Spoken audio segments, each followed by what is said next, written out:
in-house stadium announcement. We are asking please students do not stand or walk on the chairs. Do not use the back of the chairs as a footrest.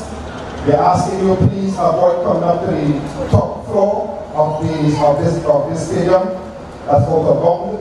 And we are asking teachers to please supervise as much as you can those who are there with you. Thank you so much.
Ladies and gentlemen, we welcome you to this secondary school football league Coca-Cola Intercol finals, Tobago zone, and we'll be witnessing this first game between the female Scarborough Secondary versus Signal Hill Secondary. We have with us today the president of the secondary school football league, Mr. Mariri Gonzalez, and we also have there with us our very own Miss Blackman Walsh. And she is our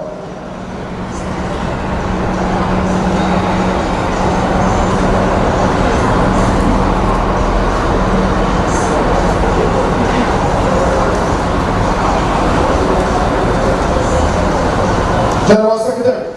Ladies and gentlemen, we also have with us there from our long-standing Coca-Cola sponsor and represented here by Ms. Gulen. We'll give you a rundown of all the specially invited guests and later on. At this time, we want to start the attention as we have the national anthem.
Ladies and gentlemen, as our two teams get ready to start this very, very intriguing finals that we know it would be, we are happy to have you here at the Dwight York Stadium. Ladies and gentlemen, when these two teams met, they met the first day here of the competition when we commenced the secondary school Tobago zone. We met right here at the Dwight York Stadium, and these two teams played to a 1-1 draw. Subsequent to that, both teams would have met outside of that in the championship girls, and Scarborough Secondary would have come up over as come out winners over that one. So today it's a sort of a revenge for the Signal Hill Secondary School, and of course the Scarborough Secondary School will be trying to make sure that that doesn't happen. So it's going to be an intriguing encounter. Remember that the Signal Hill Secondary School is the defending champion, national champion for the Intercol, and we also have a national champion in the person of the Scarborough Secondary School, who are defending the SSFL championship. But today it's Intercol. We want to say thank you to our main sponsor, the Coca-Cola. They have been around for a long time. I make it over 30 years of sponsorship, and I think that is something that indeed deserves a round of applause indeed, because they have been a really long-standing sponsor. And we want to say thank you again to our sponsor in the person of the Coca-Cola. Ladies and gentlemen, for the lineup for the team this afternoon, Scarborough Secondary, we have Jelisha Alexander, captain, wearing the number 7. Zariah Amor, number 2. The captain, Jelisha Alexander.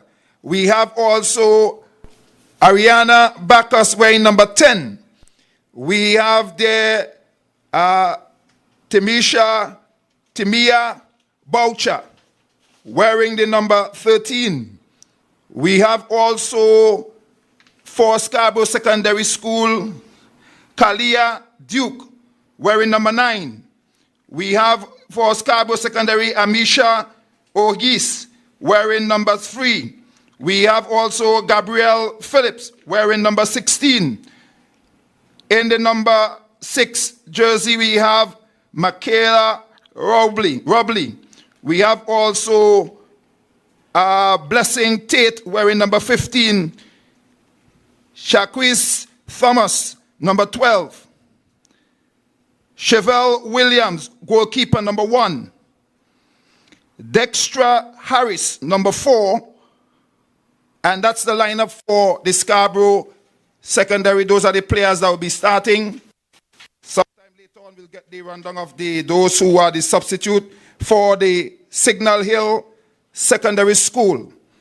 Kenisha Taylor, goalkeeper, wearing number 1. Shade Andrews, number 4.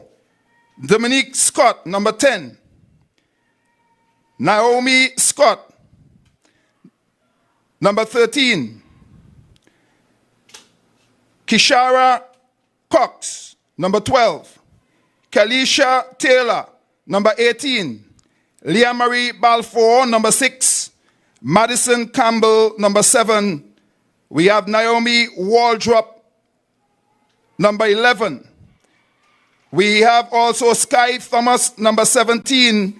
And we have Zeisha Potts, number 15. And that's a lineup, the starting 11 for the Signal Hill School.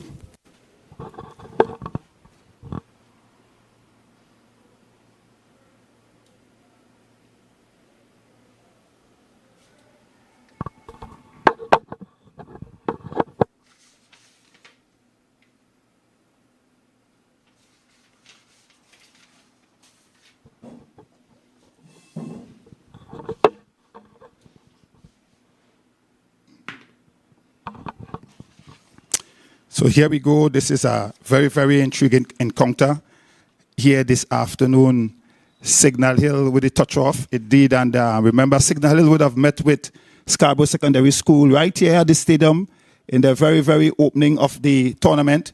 And Signal Hill would have, drew that match 1-1.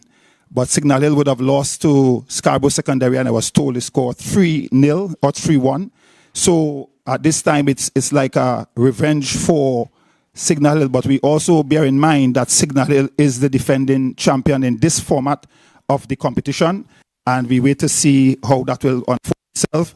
We have Scarborough Secondary, which is the champion for the Secondary School Football League.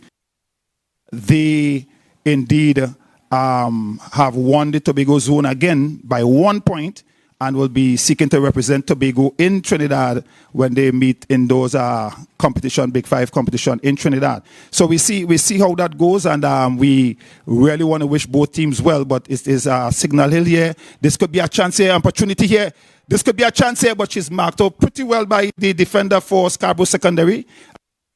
Try to bring it upfield, but competition very, very strong indeed with these both teams. They're rivals, and we understand from the history of these two schools that there was a time when the Scarborough Secondary School was like nursery bed for the Signal Hill Secondary School, which was then called Signal Hill Senior Comprehensive, when we worked the 3-year, 2-year system of the junior and senior secondary school. So there is some rivalry here. And we will see how that goes. But this is looks like Naomi who is chasing that one. She goes around there, but cannot keep it in. And indeed, it's going to be a really, really great competition here this afternoon. And we expect that there is going to be goals. And definitely we're going to have a winner, because at the end of it all, if they are tied up, locked up, they still would have the penalty shootout. And so to be a winner today, somebody's going to be crowned the Tobago zonal champ for Intercol. Right now, the ball is just being played. There's anybody's ball, no real control, no real mastery yet for anyone. Throw comes in. Kick and miss there by Scarborough Secondary. Still Scarborough Secondary. Still Scarborough Secondary. And it goes in, still in. Wow. When the ladies play, it just seems to be so animated. And that ball would have gone outside. It come right and set on the line. Never went out. But then again, that's maybe the skill of the game as a the boys. But strong challenge coming in there. And definitely if they should know that if they give Scarborough Secondary, the Blue Marlins, a chance, they are going to take it. So they want to make sure, Signal that keep them out. Nice pass around the back of the defense, but too straight. So Scarborough Secondary comes and win that comfortably. Still challenge here. The referee says it's an infringement against Scarborough Secondary. And so free kick to Signal Hill. Usually these kinds of set plays, about some 25, 18 and 10, about some 28 meters out. Why is she? Normally, you see, that's the difference between girls and boys. Had that been a boy playing there, he would have been looking to carry the ball closer to the 18. She brought it closer to the touch line. The girls then have a sense of fairness with them. So kick to be taken there by the number 7 for Signal Hill in towards the box. But too strong and goes over the bar. No trouble at all for the goalkeeper, the custodian there for, that is Williams, Chevelle Williams for Scarborough Secondary. And there's something that we should note here as well, that in defense, Shadair Andrews was last year's Scarborough Secondary central defender. This year she's playing with the Signal Hill Secondary, and she's also playing as a central defender. Nice dribble by Scarborough Sec to bring it out from the back. Still Scarborough Sec, still Scarborough Sec. Can they get it over the half line? The ball has not gone over the half line yet so far. Signal Hill seem to be packing all the pressure. It comes back again towards Scarborough Secondary. They control and are trying to move forward. Ball played outside. Still Scarborough Secondary. Nice ball around the back. Good ball movement, but strong defending there by Signal Hill. And then put into touch One felt that she could have done much more with that. She had 1-2 players behind her, nobody marking, and she could have kept it in play. But I guess the ladies stick to the basic and the simple. When in doubt, you put it out. Right? When in doubt, put it out. That sounds like a good rhyme. When in doubt, put it out. So head coming there. The ball is still there with Scarborough Secondary. Scarborough Secondary, could they get it across? Again, the ball just goes and sit on the touch line there, the goal line. A feint of a shot there. Still Scarborough Secondary. Good, strong movement. Out there by Signal Hill and then field. But not only too fast, another Scarborough Secondary player. Still there with it. Still tussling for it. And the Signal Hill know who's going to bring it out. Can they get it downfield? The ball is kicked towards, that looks like Naomi. Naomi is there with it. What can Naomi do? She finds some support inside, but passing the ball a little backward and the ball goes behind the back of a player, and it is now with Signal Hill again. Signal Hill is coming down with it. What can Signal Hill do with it? Can they get a cross in? Can the ball go into the 6-yard box and create some trouble? Cut out there by the defense for that's for Scarborough Secondary, and we have here a goal kick.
Well, I can tell you that the atmosphere is very, very heated outside, with drums and horns all about the place, and the support is really strong for the ladies team. And we know a little later on this afternoon it's even going to get hotter, as we would see the men in display as we have the final between the Speyside High and the Bishops High. Two teams that are in the Premier, well, I should say was in the Premier Division, because I understand that Bishops High would be relegated this season, so they come back down, and 3 new teams will go up, as they would have formed the bottom 3 of the Premier Division for this season. So the 3 come out and 3 go up, so we'll see how that goes. Signal Hill with this one, playing from the back. Again, Signal Hill will be wary of Scarborough Secondary for the season, drawing with them in the first encounter and then losing to them in the league. So they are going to definitely be wary of Scarborough Secondary. These both teams came to the competition Scarborough Secondary, on virtue of having 7 teams in the competition and they being the winners for the league, they were given a bye, and Signal Hill being the second place team, they would have played the bottom of the table team, which was like Life. They would have done light work, very light work of the Pentecostal Light and Life, and would have gone in, qualified for the semi-finals, as the first round is like a quarter-final. So they got to the semi-final and they would have played against Bishops High and would have taken Bishops High very easily, beating them by, I think, some 3 goals. But Scarborough Secondary, when they came in, their task was to deal with the Roxborough Secondary, and they got past them, I think, very, very easily. So they didn't have any trouble with that 6-2 encounter. But now they're going to lay it all out there. It's blood, sweat and tears, and they're going to try to think. This is a chance for Scarborough Secondary. Can she get it across? It goes across. Goalkeeper comes and make a tumbling save. Very, very good indeed. But again, the spectators for Signal Hill might have had their tongue close to their mouth, nail biting at this time. Again, they're going to be very wary of Scarborough Secondary because of the history for this season's competition. But Signal Hill with it. Can they get it forward? The ball is a nice ball played through the defense. Can she collect? But the defender for Scarborough Secondary is right there, and she is making good of it. She plays it upfield, but only as far as the Signal Hill player who controls, and she looks up and she has support, so it's played inside. Can they get it forward? The ball is played forward, but would not pass the central defender for Scarborough Secondary. She puts it back upfield. Just wall drop, it looks like, with that one this time for Signal Hill. Plays it inside. Naomi's on a foot race. She has the speed, no doubt. My challenge with Naomi is whether she will score a goal. She beats one and come on the inside. This could be a chance here. Can a shot come in? Oh, she bends one behind the neck. Still. Oh, shot coming from Naomi, but again blocked out there by the defense. And still from there, and a weak shot on the back post here that just sails loftily over the bar, and no chance at all for a goal there for Signal Hill. But this is as close as they have come in terms of an opportunity, and they should have made it come, because it was really an outnumbered situation there. They had the players forward and they should have scored. The goalkeeper taking a long kick up field, but unfortunately it goes into touch. It's going to be a throw in here for Signal Hill, and see number 15, that is Spots, leaving it there, and it's going to be thrown in by the number 10, I think it is Scott, headed on, and I think it came off this Scarborough Secondary, but the referee Turner was blinded there by that whole move, because it came off the head of the Signal Hill player and brushed the chest of the Scarborough Secondary player, and would have gone into touch. The luxury of the replay is not available to me, so I can't verify that. But nevertheless, the throw has come in. Signal Hill with it. That's Scott throwing it across. Find some support, looking for Naomi. Naomi again on a foot race. She seems to be the one that is going to get down there. She gets it close to the line, and again Naomi runs it all the way outside. She has the speed, but she cannot control the movement of the ball with the speed, and she oftentimes run out of playing area. And so we have here the goalkeeper for Scarborough Secondary. When we look at her figure, one will not assume that she will be the defender, a goalkeeper. You might more think that she's a defender. Has the build to be a nice defender, but she is a goalkeeper, so there must be some agility somewhere there. And we would see how that goes just now, because I believe she will be tested, and we will know whether or not she is as agile as she looks. But the throw comes in here from the far side. Throw in, headed away. Scarborough Secondary still with it, still Scarborough Secondary. Foot tussle there, losing it to Signal Hill. Signal Hill playing it back. And so we have here Signal Hill with it. What can Signal Hill do? Can they get the ball into the area? They need to get it into the area. Chance here. This could be a break here. Ball coming across. Could she control? Can she put it away? She's at a bad angle, and the goalkeeper might have injured herself against the post. She was right on the post, and she should have probably just stand there and watch that go wrong the post, but she went for it, throwing her frame.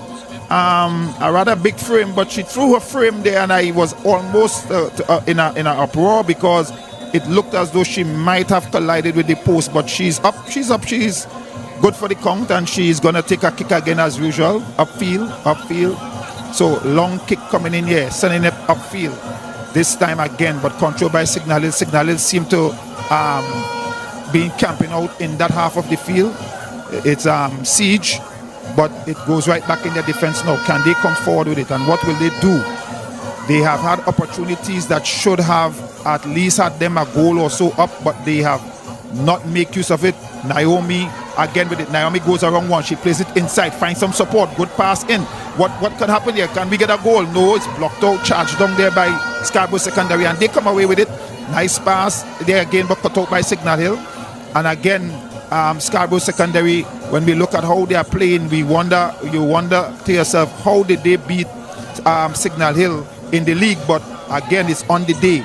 Maybe it is the finals jitters, but there it is. Signal Hill have been here before, so they know much about that. And again, the ball goes into touch. It's going to be a Signal Hill throw-in, and so we see how that goes. It's one thing to be playing football when you in the finals, and I tell you what, most of this team, especially those here in Tobago, the biggest crowd that they would have seen is today. So this is where the biggest noise that they would have heard as well is today. So this is a challenge, but let's see how it goes. Because when they go down to Trinidad, it's going to get worse. There we go. Scott is with it, plays across, finds Naomi. Naomi couldn't control it, comes to wall drop. Wall drop tries to go around a marker there, still wall drop. What will she do? Play a nice ball through the defense. Can she get across in? The referee's assistant flag is in the air, indicating that she's in an offside position, acknowledged so by the referee, and of course free kick to Scarborough Secondary. But it looked good while it lasted. It was a very brilliant pass through the defense, and Scarborough Secondary has to be careful, because this is what they do not want. Goalkeeper comes there, and she's going to take the kick just over the halfway line. Powerful lady indeed.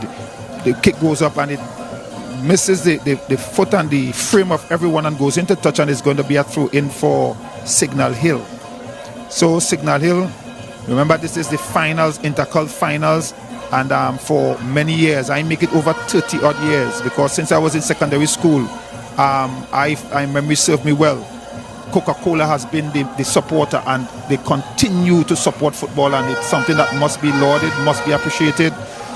Today you could hardly find sponsors who want to hold on for teams for too long, or even for a competition, but we give commendation and we laud the Coca-Cola for staying with the secondary school football, and we would wish that they will continue for next maybe 50 years or so. Nice ball through the defense. This could be a chance here. It deflects off the defender and goes into touch, and official Turner will point to the corner flag, the arc indicating that it is indeed going to be a corner for Signal Hill. So I make it the first corner for Signal Hill. Is it the first corner of the game? Not certain. I think it's the first corner for Signal Hill though. What can they do? This is a set play. Can they make it count? Can they get that ball into the 6-yard area? And with all those legs kicking and missing, as we know is common with ladies football, can somebody stick a toe, just a toe, and get it in for a goal? So let's see what is going to happen here. Signal Hill, can they make this count? Right footer curling the ball in or away from the goal, so got to be careful it doesn't go in and come out. It's coming across into the area. Goalkeeper comes out. She bats it away. This could be some trouble here. Can she get it back in? Oh, and she wasted it. She wasted it. What she should have tried to do was get it across the area, as opposed to trying, maybe she tried a banana splice, hoping that she might have gotten a banana split and end up in the goal, but it was too far. The angle was too great, and she couldn't get it nowhere else but outside for a goal kick, and the goalkeeper is there for Scarborough Secondary. Williams kicking that ball long upfield. Again, Signal Hill coming back with it. Sade is kicking that one down, and then cleared out there by Scarborough Secondary again. Scarborough Secondary still with it. Nice ball through the defense. This is a foot race. Who's going to get there first?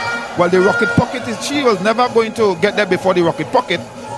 In the person of Scott, she has been around this team for quite a while. She was the main defender, central defender last year, and this year she has good support in Sade and Jules, who have come across and is providing the central defense, as opposed to the the diminutive figure of Scott. But again, it goes into touch, and it's going to be a throw in for Scarborough Secondary. And I tell you, girls football, there is a sense of honesty with it that as a referee, you don't even have to worry when the ball goes out if you're not too certain who it came off of. These girls are just going to walk away, not the boys. They're going to take that up, although they know it came off their boot, and try to throw it. But not the girls. The girls and those younger ones, there's a sense of fairness with them. That ball went out and nobody touched the ball. They're waiting for the referee to say who throws it was. The ball is with Scott now for signaling. What can she do? Swings it around. Trying to send Thomas. Sky. Can Sky get it there? She gets there. But she's trying to cut on the inside. But is in a good foot tussle there. And eventually Scarborough Secondary comes out winner. And it's going to be a throw in to Signal Hill. The referee is sending them for a cooling break. So all players are given the opportunity not to come off the field, but to come as close as possible to the touchline and to have a refreshment. I see players walking off the field. I wonder if Sky knew that she's not allowed to leave the field. Well, somebody would have told her and she went back on. It's not an opportunity to leave the field of play, just an opportunity to get a refreshment, some water, maybe some Gatorade, and cool long a little bit. The temperature out there is a little great. It's something that we see employed in international football, especially when temperatures are climbing. They do that a lot. So the first cooling break for this encounter. Remember, you are looking at the secondary school football intercol finals, zonal finals here in Tobago. And these are the two teams that have set themselves apart from the other teams on the island, and quite simply so, they were the best of the lot.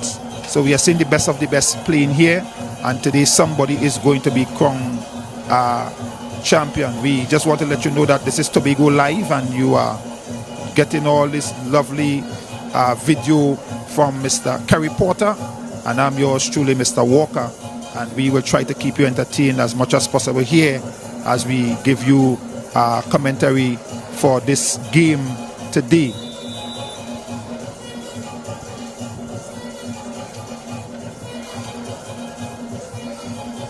The referee has sounded his whistle, indicating that he's ready to go again. And the throw is with Signal Hill. So Signal Hill has about a 10 meter from the corner flag throw in. Could they get it into the box? The thing is with the ladies football, you just got to try to get it in the box. All football, but even more the ladies, they kick and miss a lot. And if I was the coach, I tell them all the time, give me 2-3 players in the box and throw the ball in. You know they're going to kick and miss, and just make sure when one kick and miss that you collect and you put it away. It's usually the case at this level with ladies football, but we see how that go. Scarborough Secondary defense seem to be pretty good so far. Their timing on the football seems to be very correct, and they are getting it out. So let's see how this will work out. Throw to be taken. The ball is thrown in exactly towards the box, and again, a little clumsiness there. Again, girls football, yes, clumsiness, a little clumsiness again, right, good, but managed to get it out. The ball comes back towards Naomi. There we have Waldrop. Waldrop plays it to Naomi. Naomi is playing it back to Waldrop. Nice exchange, but then they lose it to Scarborough Secondary, and they are trying to send the ball forward. Again, 4 defenders for Signal Hill well back there. They did their homework. They know they're not going to take any chances. Naomi with it again. Going on a foot race. Can she get it inside the box? Naomi again. Naomi, she going to outrun everybody and then outrun the goalpost. She remind me of a guy I knew very well, who will run everybody. He was the quickest on the field, but he just couldn't keep the control, and he will run straight off the field with the ball. Naomi again, but Signal Hill with it throw in. The ball comes inside. Signal Hill with it. Play down the line. Can they get the ball across? The ball is swung across. Who is there? Scott seems to be there, number 10. Can she get a shot in? She has it built for a footballer, nice strong legs, but that was a weak kick, and the goalkeeper Williams had no problem going down to the surface and holding it, and then come to the edge of the box and sends a high kick downfield. Scarborough kicking it back upfield, but again to be controlled by Signal, who is really dominating at this time. Dominating at this time the football, so the ball is there, and the ball is played down there. So here we go again. This is an opportunity. Oh, and this could be a foul. What the referee says? The referee says it's going to be a foul. It's going to be a foul indeed.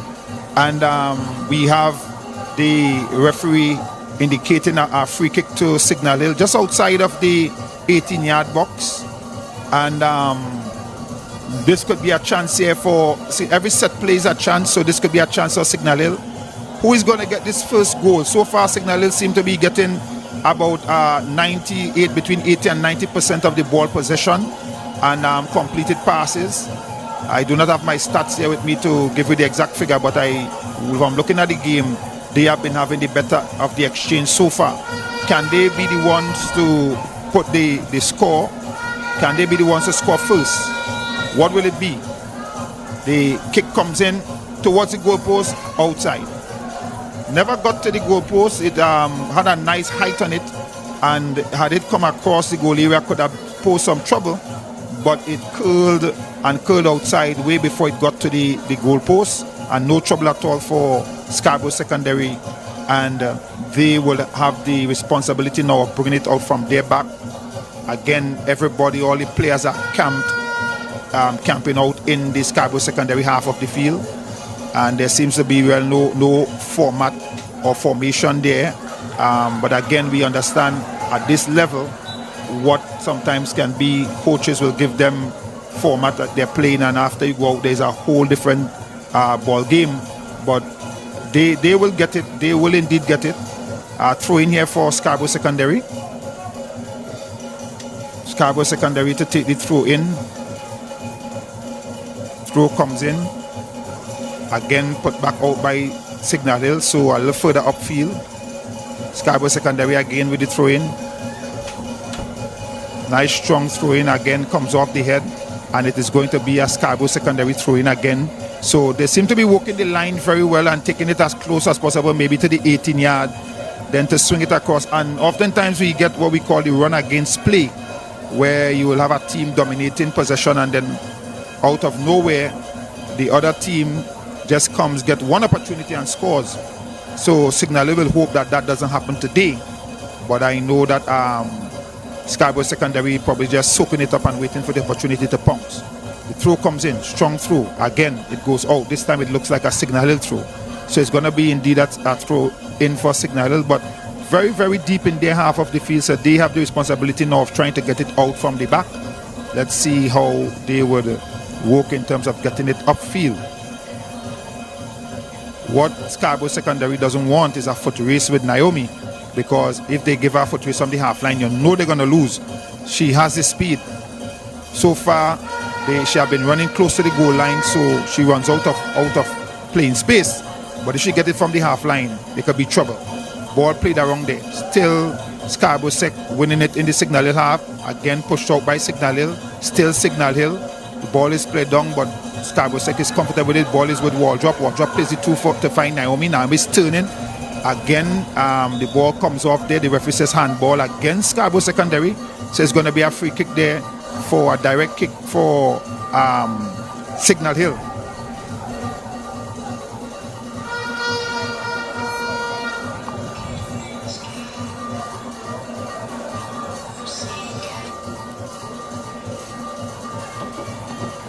So Signal Hill has spot this one. Can Signal Hill get it into the box?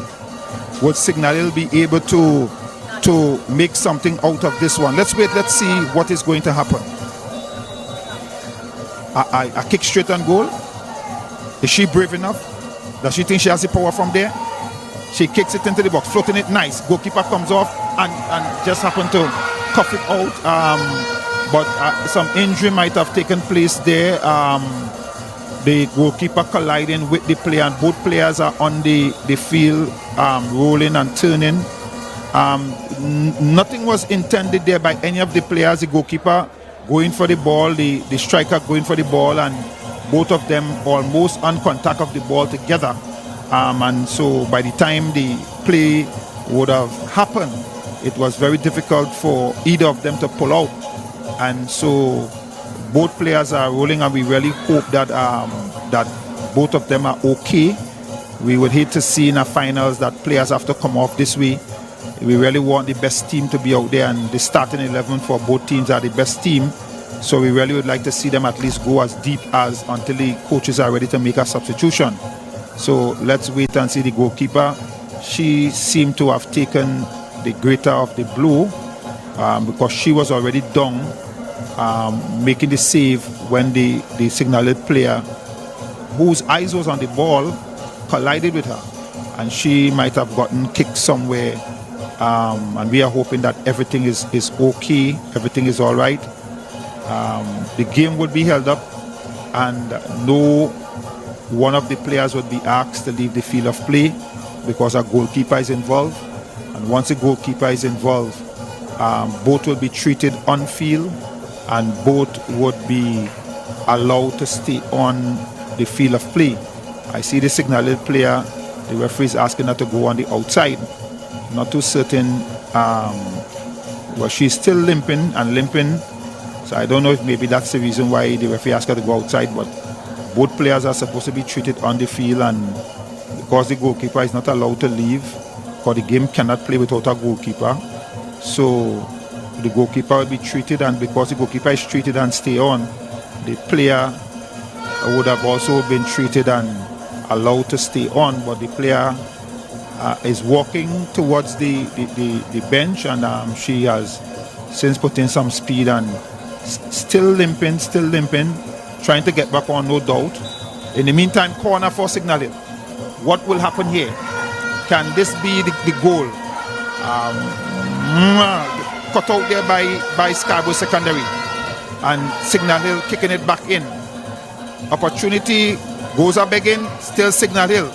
Ball is in the box for the Scarborough Sec, kicked out, comes downfield, and that looks like Waldrop playing it in the back there. So Signal Hill is with it. They're still in possession of the football. Scarborough Sec making a good challenge for it, but eventually it comes off the defender and goes into touch, and it's going to be a throw into Scarborough Secondary. And the girls look somewhat winded. I can only imagine the temperature out there and the energy being exerted there. They would feel very happy when the entire building shadow is covering the ground, but they have a little while for that to happen yet. In the meantime, they might want to play in that little rectangular space there. But Signal Hill, Scarborough Secondary, nice pass and a long kick over the back.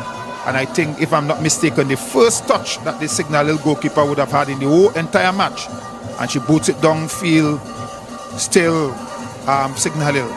Naomi goes after it. She has the leg, she has the speed. She runs past the ball there.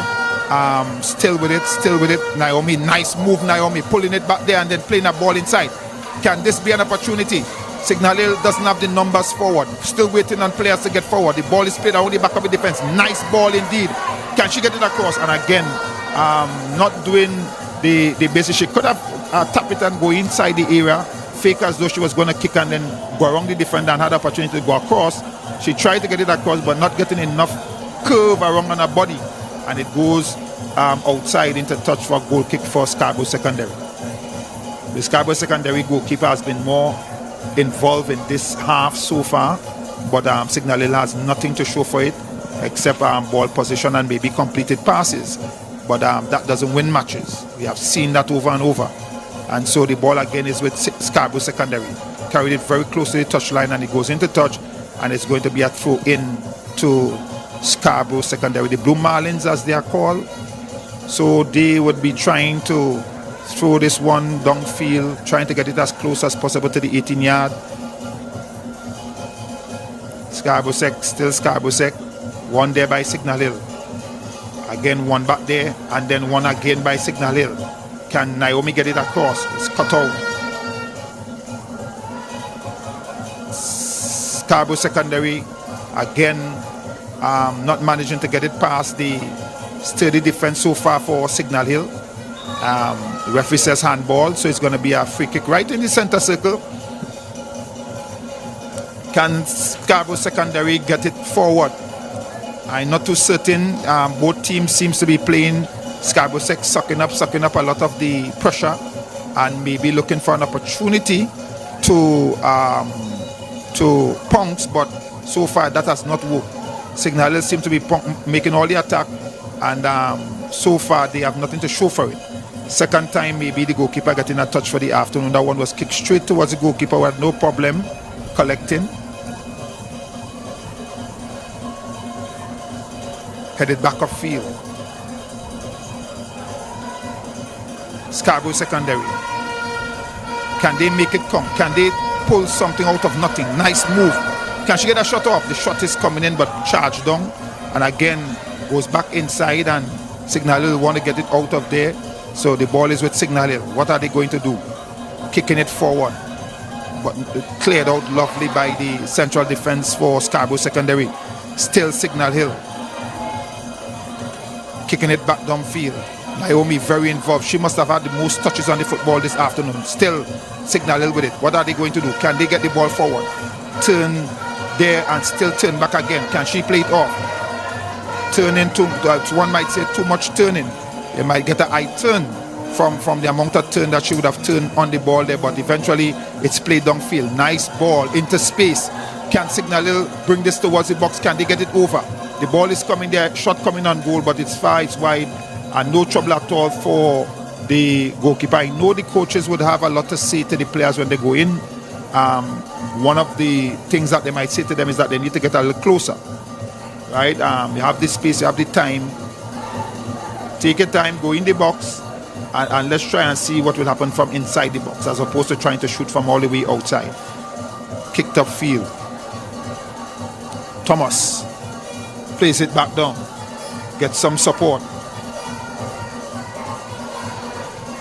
Quite a number of the players for Signal Hill would have had an opportunity for national trials, and so they would have come. They are coming with some experience. Shot coming from far, again wide, and no chance yet, no clear-cut chance for any of the teams, and one doesn't want to call it this early. The referee is saying to the goalkeeper it must be spotted, but one start to think maybe who are your goal penalty kickers, who will do your kicks at the end. The way it is looking as though, well, maybe nobody will get one in, but let's see what will happen. Still some chance, some opportunity, a lot of time. Ball played around the defense, but the defender is there. Central defense for Scarborough Secondary. Nice, playing a nice ball up the line, but can't keep it in, goes into touch. And again, just some of the basics in the football we are seeing missing, because she could have controlled that ball. She tried to kick it one time and not having enough strength on the ankles, the ball still penetrated her foot and went out. Again, Signal Hill is with it, still Signal Hill. Signal Hill, still Signal Hill. Ball is played there. Signal Hill again, kicking the ball in. Opportunity here. Ball played wide. Can Naomi get some support? She ups to go around the defender, and she does that very easily. Plays a nice ball inside. Can she get the return pass? A shot coming and goal, but from far out, and just brushes the side of the net as it goes. Wasn't a bad attempt. The idea, the intention was good. The execution was poor, but the right idea was there to have a shot just on the top of the 18, and would have loved to see that probably just go inside of the apex there. In my day, we refer to as a jet nest. Just to go inside the apex and shake the Tara netting, but unfortunately it went and just brushed the outside of the net and went behind for a goal kick. Again, the referee saying it came off the back of the player, so it's going to be a throw into Scarborough Secondary.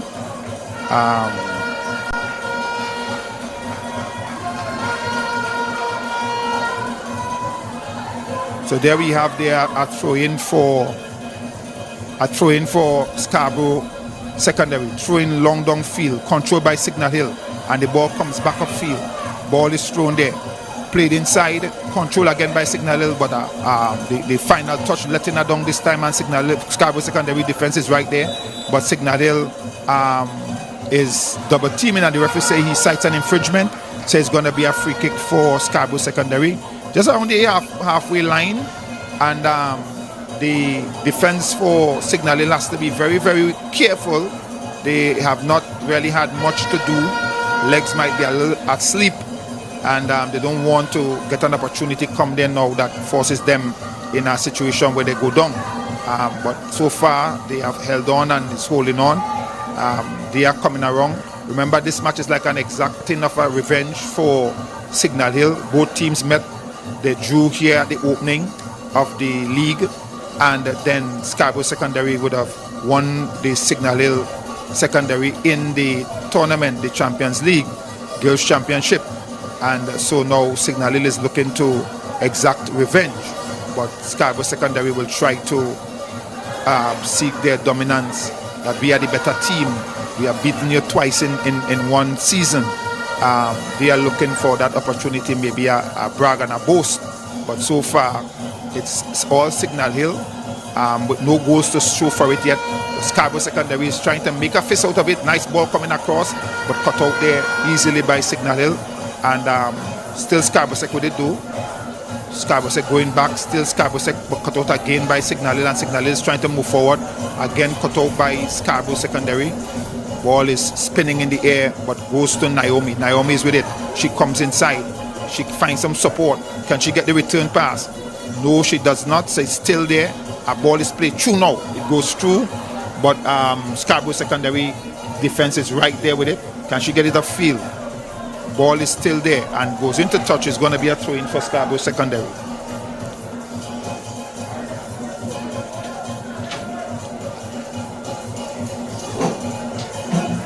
So far, no real clear-cut opportunity for any team.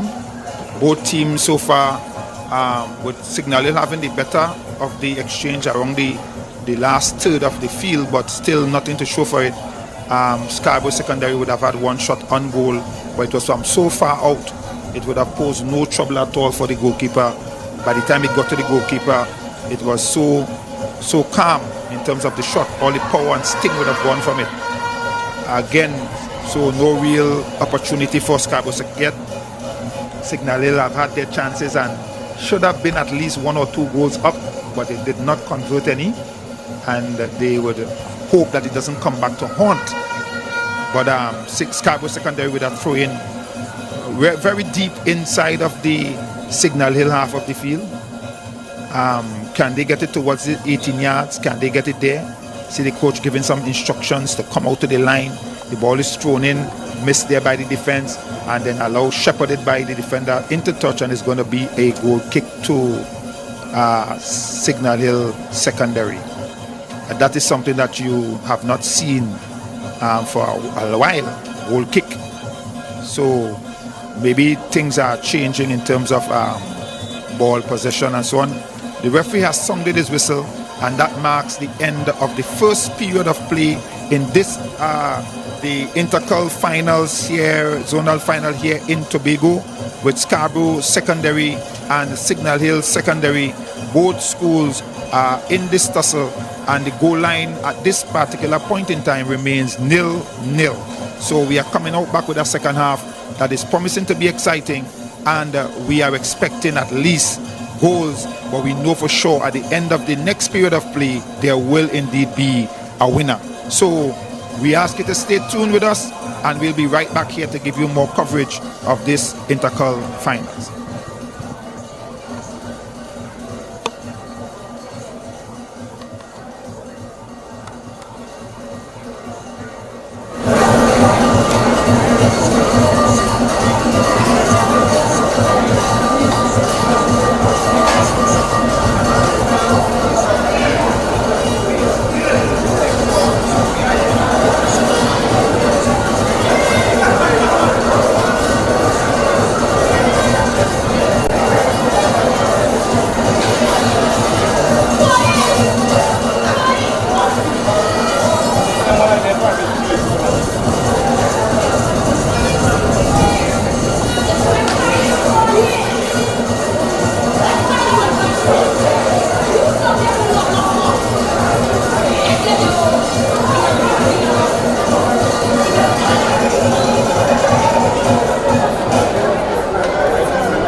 you, so you better come through this time. Please hear my cry, if I ever let you down, my friend.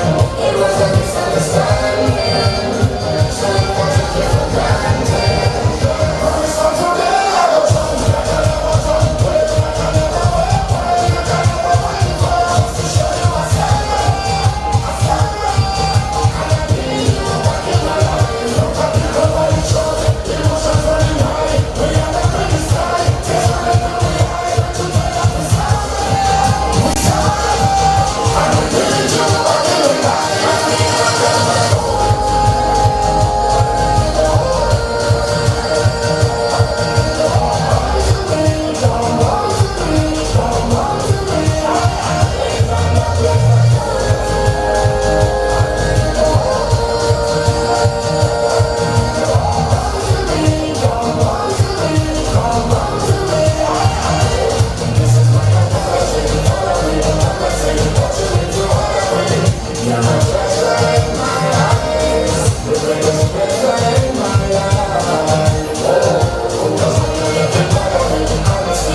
So you better come through this time. Please hear my cry, and if I ever let you down, my friend, it was a misunderstanding, so you want to take for granted. I never come here to swallow, I come to party with I.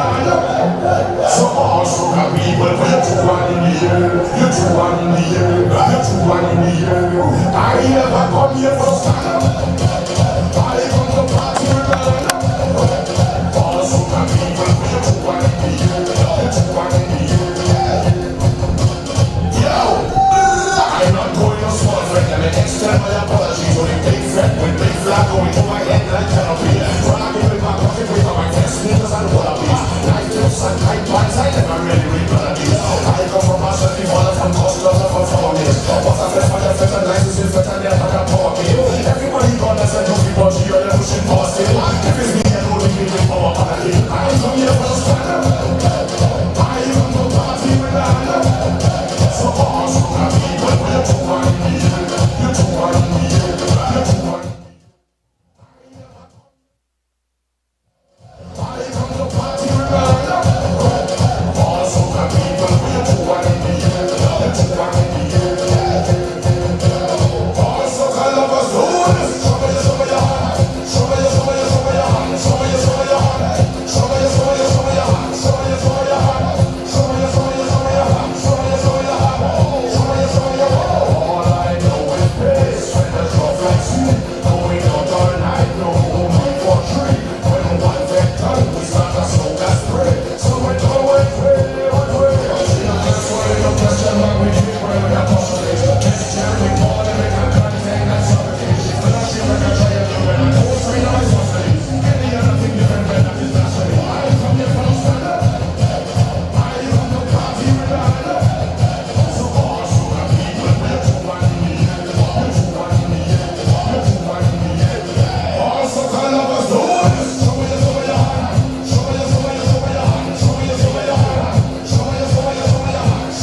Signal Hill loses it and it goes back upfield again. This time it is Scott kicking it, Dominic Scott kicking it up, but headed away by Scarborough Secondary. This could be a chance here. The ball come across the goalpost dangerously. Still Signal Hill. Ball is played there, wrong the back of the defense. Can she get there before the defender? No, she doesn't. And the defender did well. Not kicking it outside, but coming around her marker very easily. Goes past a second one and then playing it downfield. Headed there by Signal Hill. Comes back there to Scarborough Sec. Scarborough Sec is looking at a more purposeful team this period. Ball is kicked forward. Could this be an opportunity here for Signal Hill? That's Naomi Waldrop turning right into the player and then getting a nice ball, sending a nice return pass. The ball goes on the back of the defense. This is Naomi Waldrop. Can she get the ball in? She is playing it too early again. She could have come inside the box. There was no one there. She played it straight to the goalkeeper who had no trouble collecting. And then that's Andrews.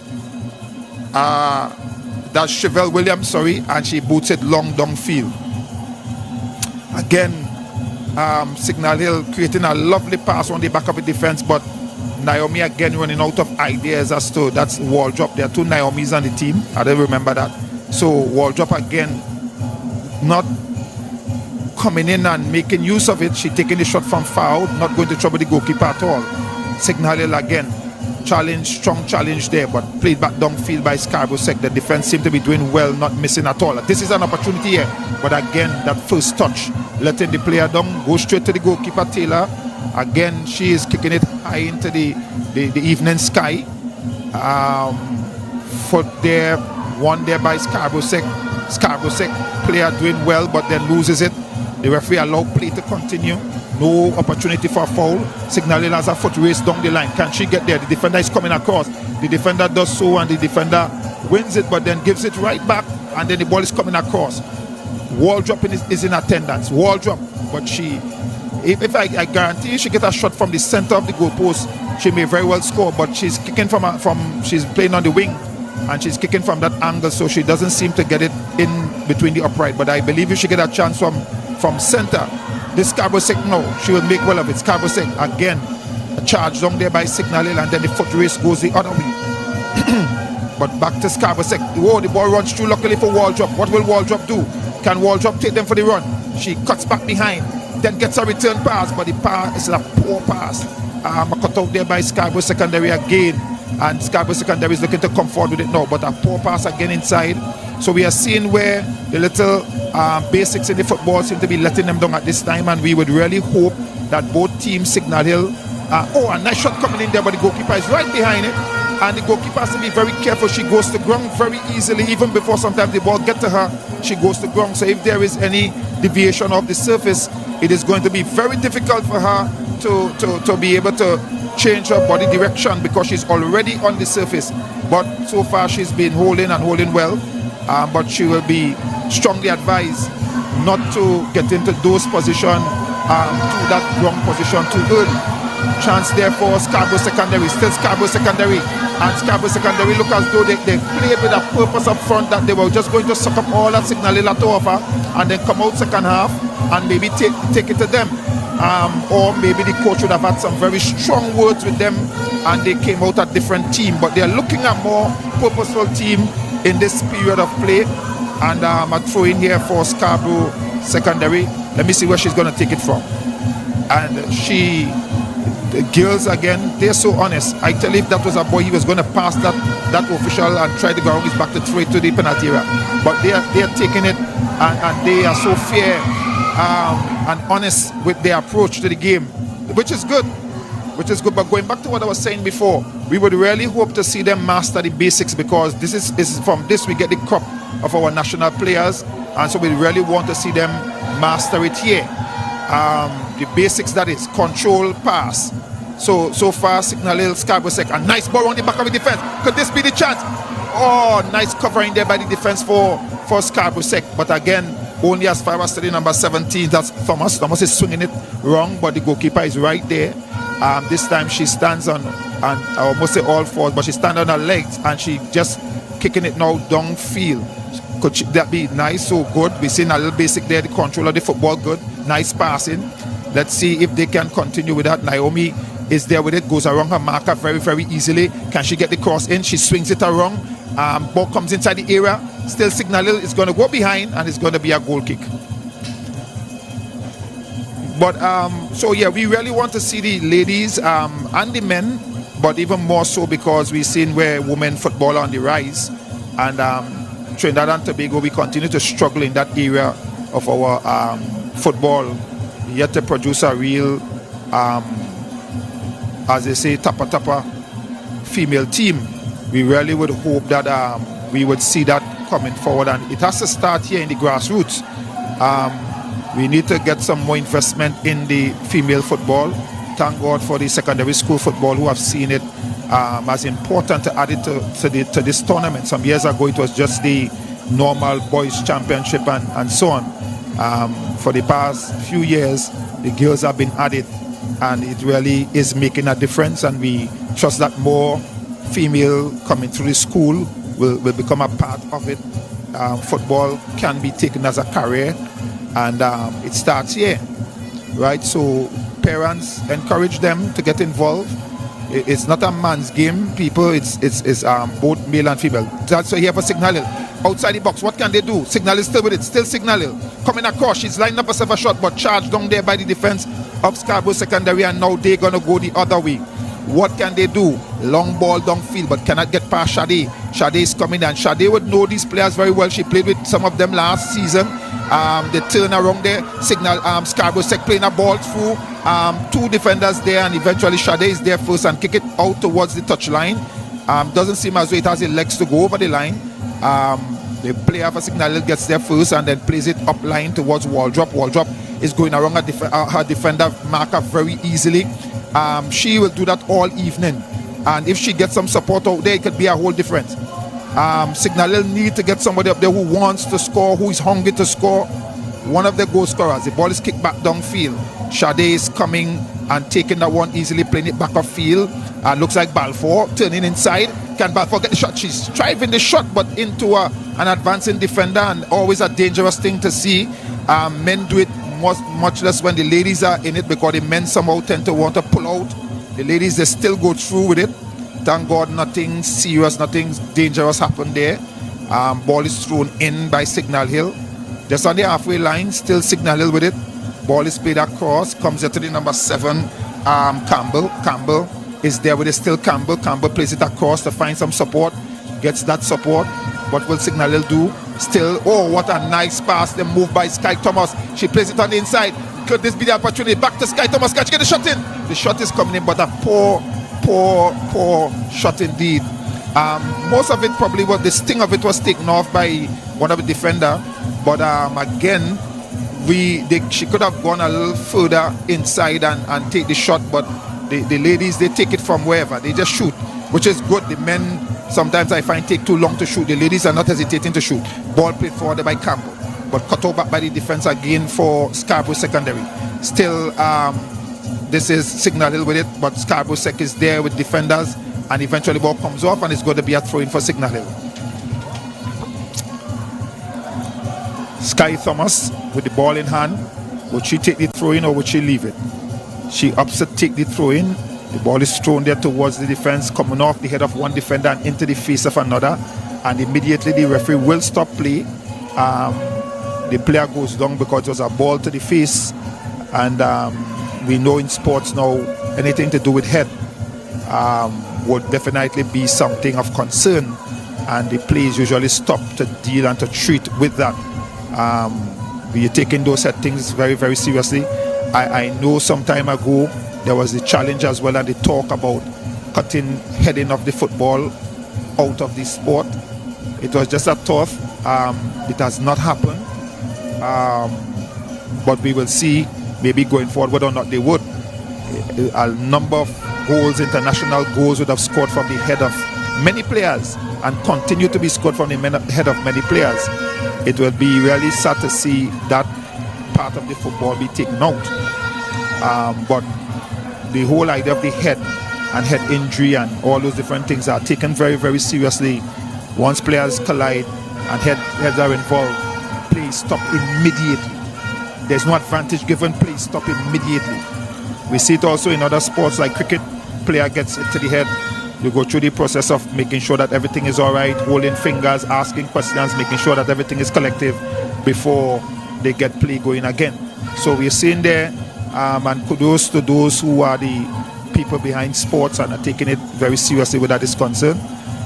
One may challenge the American football because a lot of head collision takes place there, but play continues anyhow. But the ball is thrown in there. The ball still with Scarborough, who shepherd that one and allow it to go outside. The referee says it's going to be a goal kick.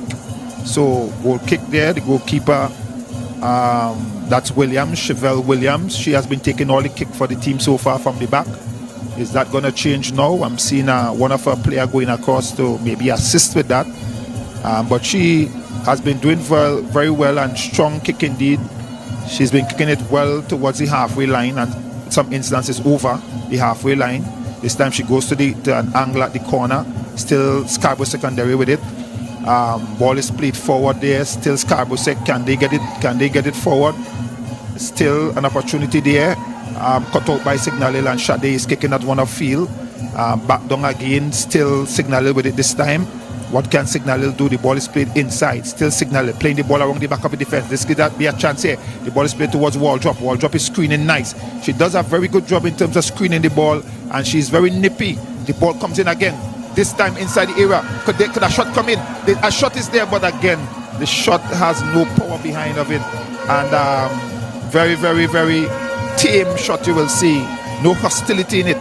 The sting is gone. So the goalkeeper, Williams, had no problem just taking it up off the surface and then coming to the edge of the 18, kicking it long downfield. Sade is there again for Signal Hill, and this time it is a strong, nice sliding tackle that you would not associate with female football, but that was brilliant. Even if it was a men's game, look, this is perfect tackle. Well, nice, strong challenge. Good, kudos to the defender there. So we are seeing some positives in the game that we can take away. Some nice strong challenges, good passing of the football, even though at times there are some weak passes and some weak challenges. Again, that ball has not gone outside. Thomas is with it. A poor pass inside. Cut out there by Scarborough secondary.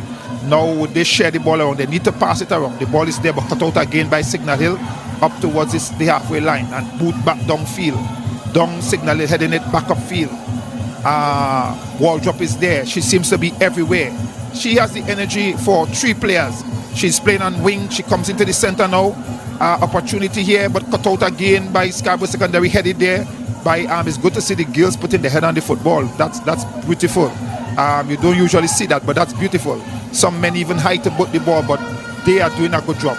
Going down the line, taking them for a foot run, that's Campbell. Campbell plays it inside. Waldrop is there collecting, nice. She gets towards the edge of the 18. Can she get it across again? That final part of the play seemed to be letting them down.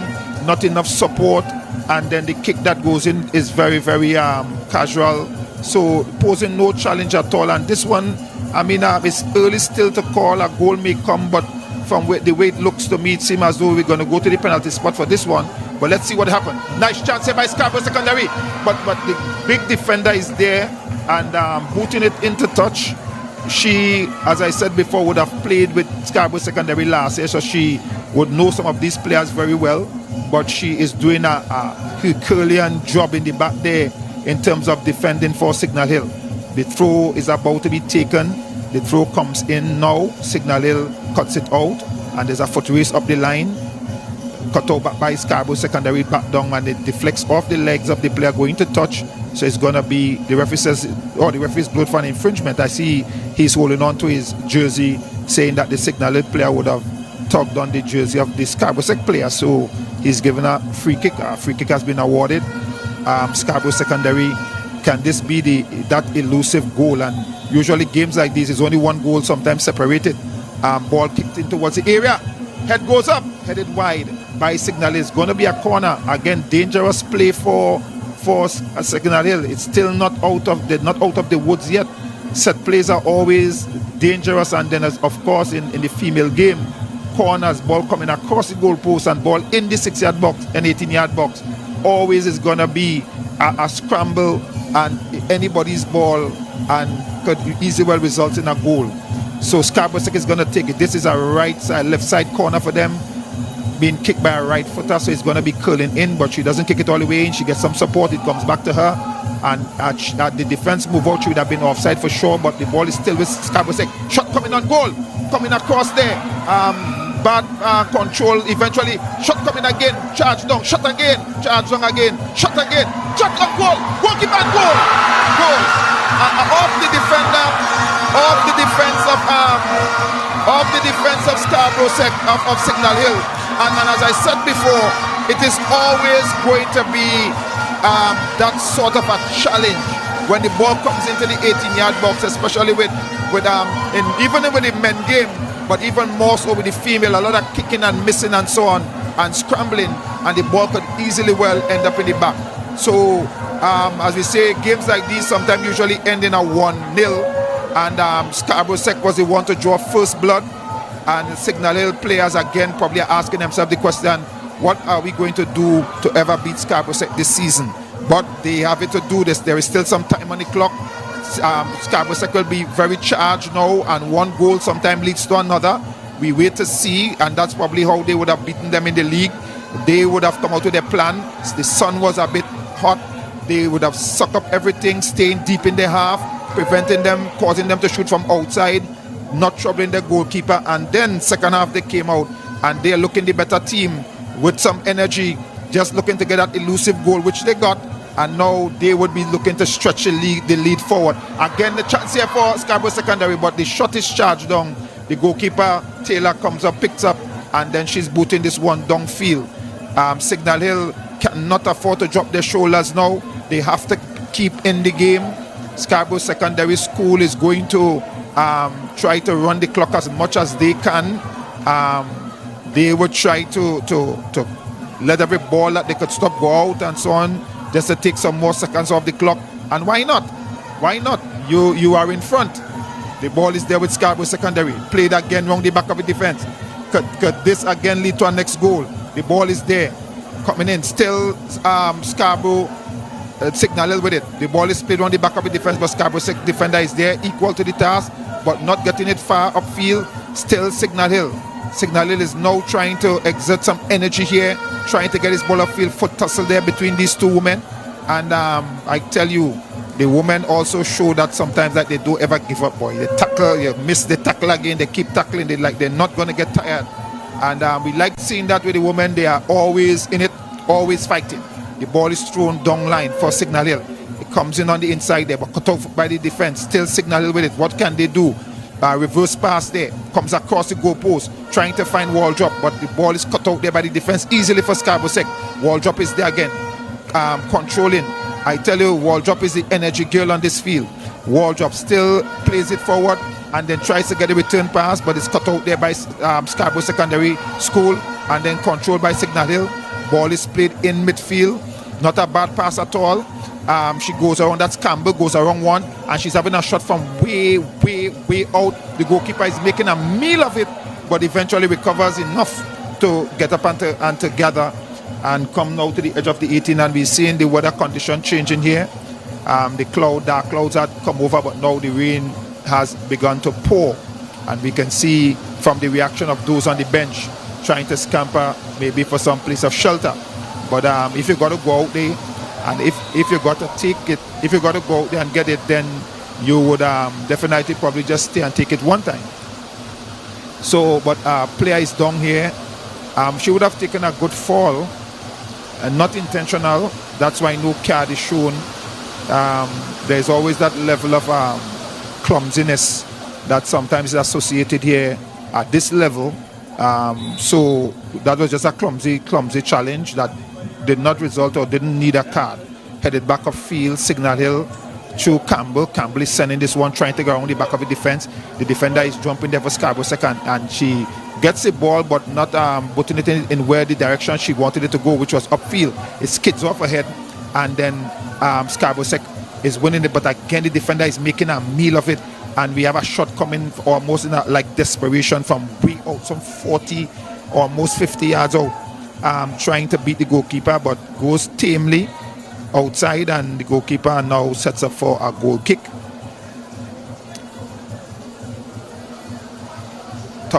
Sky Thomas, and her hand gets in the way, and that's a handball. The referee says it's a handball.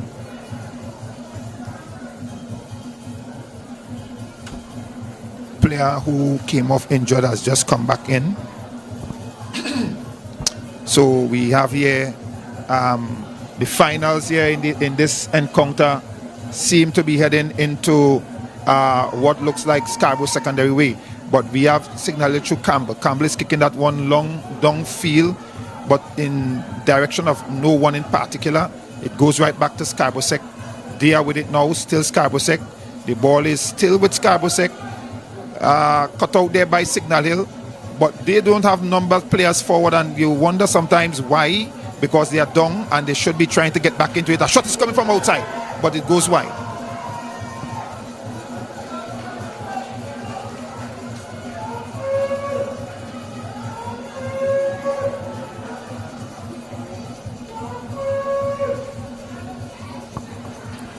So that ball would have come in from a shot from foul, but went wide. And so goal kick again for Scarborough Sec. Again, challenge here by Signal Hill. Signal Hill's with it, and Signal Hill are playing a little bit disjointed from each other. There's too much space between the forwards and those who are the midfielders. And so you always have that situation where there's not enough players forward. So the challenge is always there. The referee cites an infringement and says it's going to be a free kick. Can Signal Hill get this into the box? The idea is not to try to score from there, but just to try to get it into the box. The angle is acute.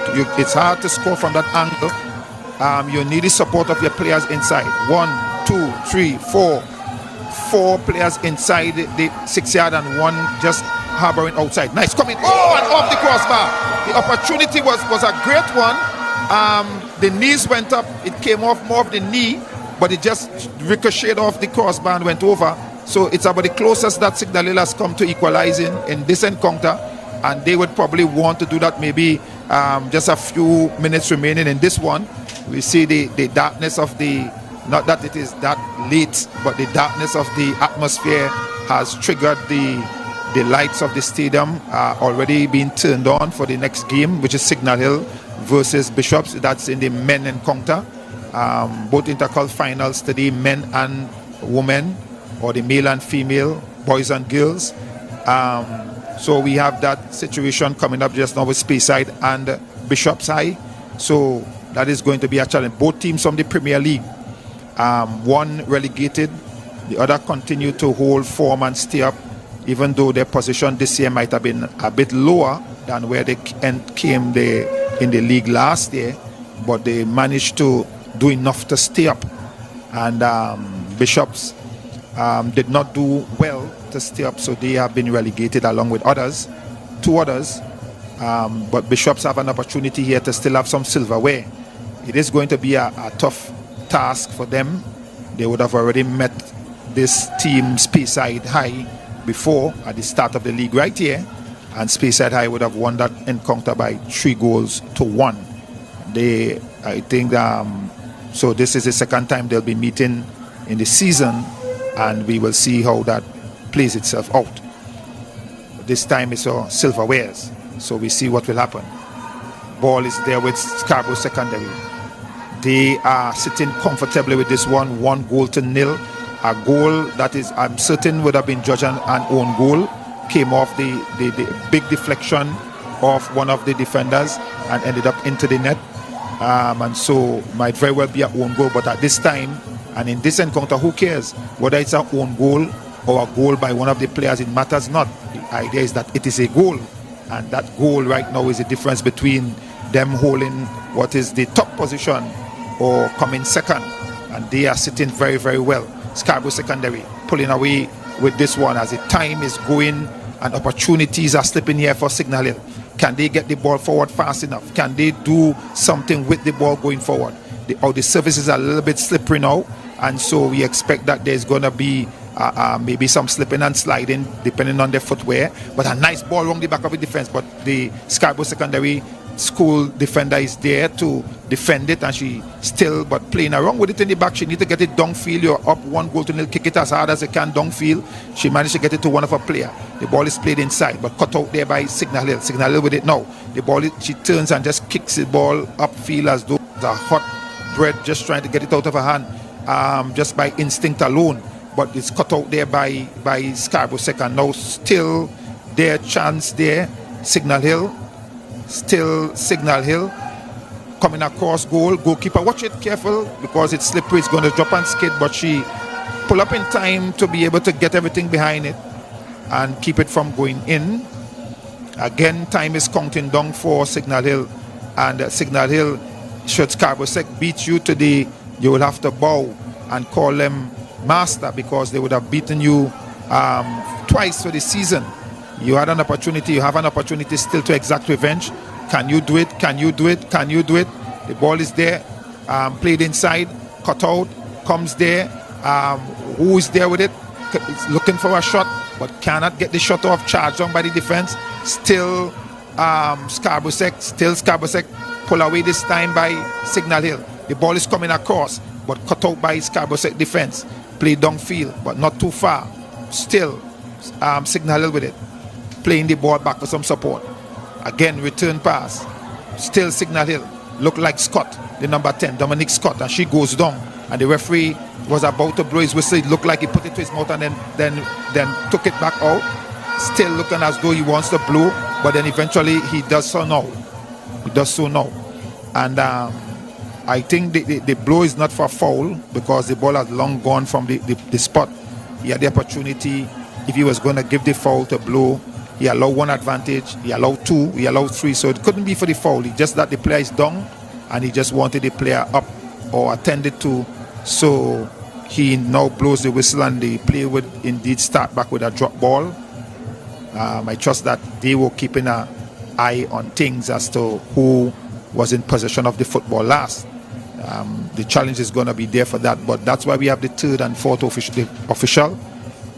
So we'll see how that goes. The players have been sent for a cooling break, while the other player that is down, looks like Dominique Scott, is being attended to.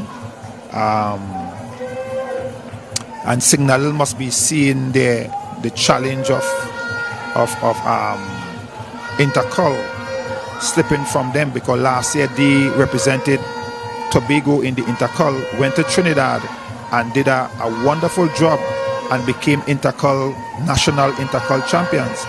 This year they are looking at Scarborough Secondary doing the double, going down as Intercol and also as league champions, if they're not careful. So we will see how this goes, because it couldn't be that there's too much of a time remaining. Maybe I make it about 5 minutes plus added time or so left in the game. So we will see how it goes, but that's unofficial time anyhow. We'll see how that goes. But we have had a lot of stoppages and so on, and now we have the cooling break. So we could see anything like maybe about 5 or 6 minutes added for those infringements and stoppages and so on. But let's see how that goes. It's finals, ladies and gentlemen. Intercol finals. Scarborough Secondary versus Signal Hill Secondary. Scarborough Secondary having the better of the encounter so far by goals, in that they have scored 1 goal and they are leading this encounter by 1-0.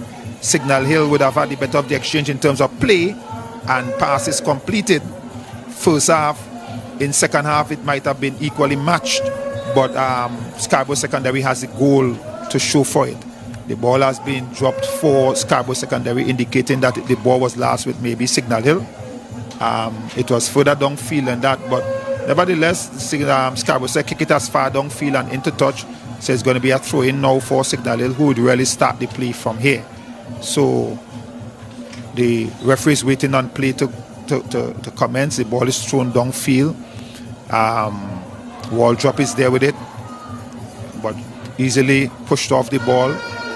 She's a small figure, tall lady with long, lanky legs, but the thing is that doesn't carry much pounds, and the Scarborough Sec ladies are a little bit more sturdy, so they will push off the ball very easily.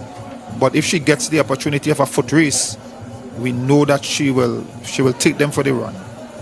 Ball is kicked downfield. Poor It's the poorest kick out by the goalkeeper so far this afternoon. She seemed to kick very well and kick it downfield over the half line, but this time the one coming off the outer side of the boot and going into touch for our throw-in. We see in the distance the Bishop's High guys are already warming up. So too we have the Speyside High boys Mantas are warming up, and it's going to be a throw-in there for that's Scarborough Secondary, who is already has one hand on the trophy, and maybe, who knows, they probably have at least a finger of the other hand on it too, or most are both hands on it. But we will see how that goes. It will take a real good goal and come back from here for Signal Hill to pull anything out of this game. Booted long downfield. This is the kind of kick that we are accustomed to from this goalkeeper. She kicks it long downfield. Again, Signal Hill is in attendance, but cannot get upfield with it. Ball goes into touch, throwing for Signal Hill.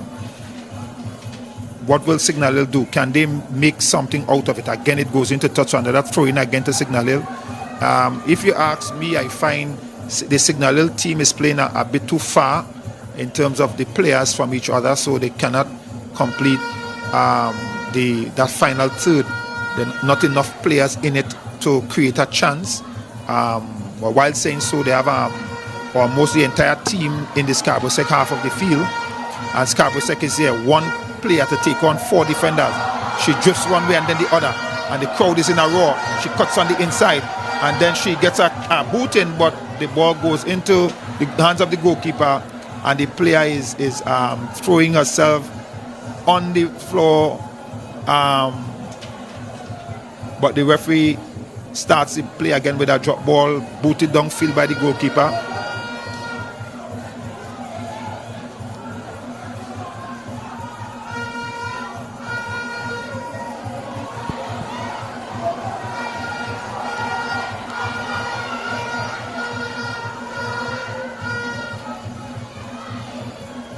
Scarborough Secondary with it still, looking for a second goal. Compre defending for all their life, trying to keep themselves in it. Still Signal Hill Senior Secondary School, Signal Hill Secondary. Ball is booted upfield. The goalkeeper, no doubt, is going to come, and she's going to collect that right at the edge of the box. Again, the goalkeeper goes down. She likes the surface. She loves the surface, I can tell you that. So far it has been working for her, but she might be very, very well advised not to go down too early in collecting the ball. Again, if there's any deviation with her body already on the surface, it'll be hard for her to change her direction. So, but she has done well so far for the afternoon. It has not worked against her. Chance here, Sade playing around in the back there with that, and if that Scarborough Sec player had gotten that, it would be something else. Dominique with it now for Signal. What will she do? Plays that ball, but a poor pass behind the back of the player, and Scarborough Sec is trying to come away with it. Scarborough Sec with it still. Scarborough Sec coming around there, taking them for a foot race. Could this be second goal number 2? Cut out there by Signal Hill, and then put upfield. Dominique Scott turns with it nicely, plays it out. Beautiful pass. Cut out there by the defense. Good defensive work by Scarborough Secondary. But again, slow movement. Signal Hill just winning the part. Ball goes through to Naomi. Naomi is there with it. Can she have a shot? She comes across the goal post. Oh, she's robbed of it. Had she gotten the opportunity to put the lace on that, we would have definitely had to see what the goalkeeper has to offer between the upright, because she has not really been tested so far. The ball is kicked upfield. Again, 2 defenders of Scarborough Secondary is colliding there. Luckily for them, no injury. The ball is with Waldrop. Waldrop plays it across, trying to find some support. The ball is there, goes towards Thomas. Thomas is having a shot, and the goalkeeper makes a brilliant tumbling save. Push it behind, and the goal line remains at 1-0, and you can see the players hugging, as it were, the player indicating yes. So we have in a substitution here. Substitution: Sky Thomas, number 17, is substituted for the number 16 player in the person of Aliyah Baptiste. So Sky Thomas out, Baptiste in. Aliyah Baptiste. Corner here for, this is Signal Hill. Can this be the opportunity that gets them back into this game? Let's see what is going to happen. Corner comes in, right over, into the back. Head goes up, boots goes and goalkeeper collects. No trouble whatsoever. No trouble at all. And Scarborough Secondary crowd is chanting. The horns are blaring and the crowd is in an uproar. They seem as though they're going to take this one from Signal Hill. So the crowd is cheering. What can Signal Hill do? How much time is remaining in this game? Not certain. Ball is played forward. Is there something still for Signal Hill? The goal line still remains 1-0 in favor of Scarborough Secondary. Still Signal Hill. That's Campbell going all the way across. Runs out of steam now. Cut out by the defense, but comes there for Signal Hill.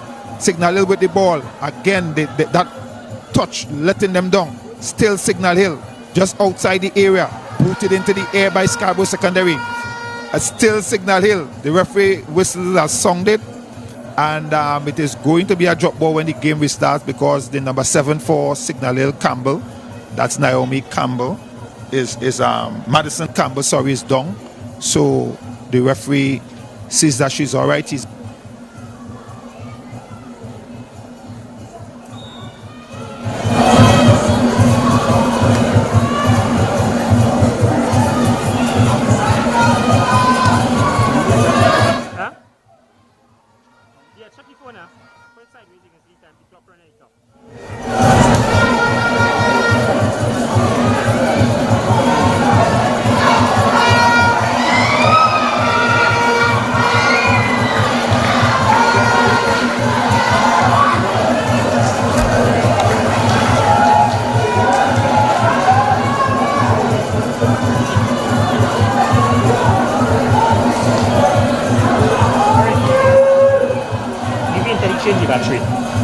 change the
the referee's assistant indicating on the billboard, on that board, 3 minutes of added time.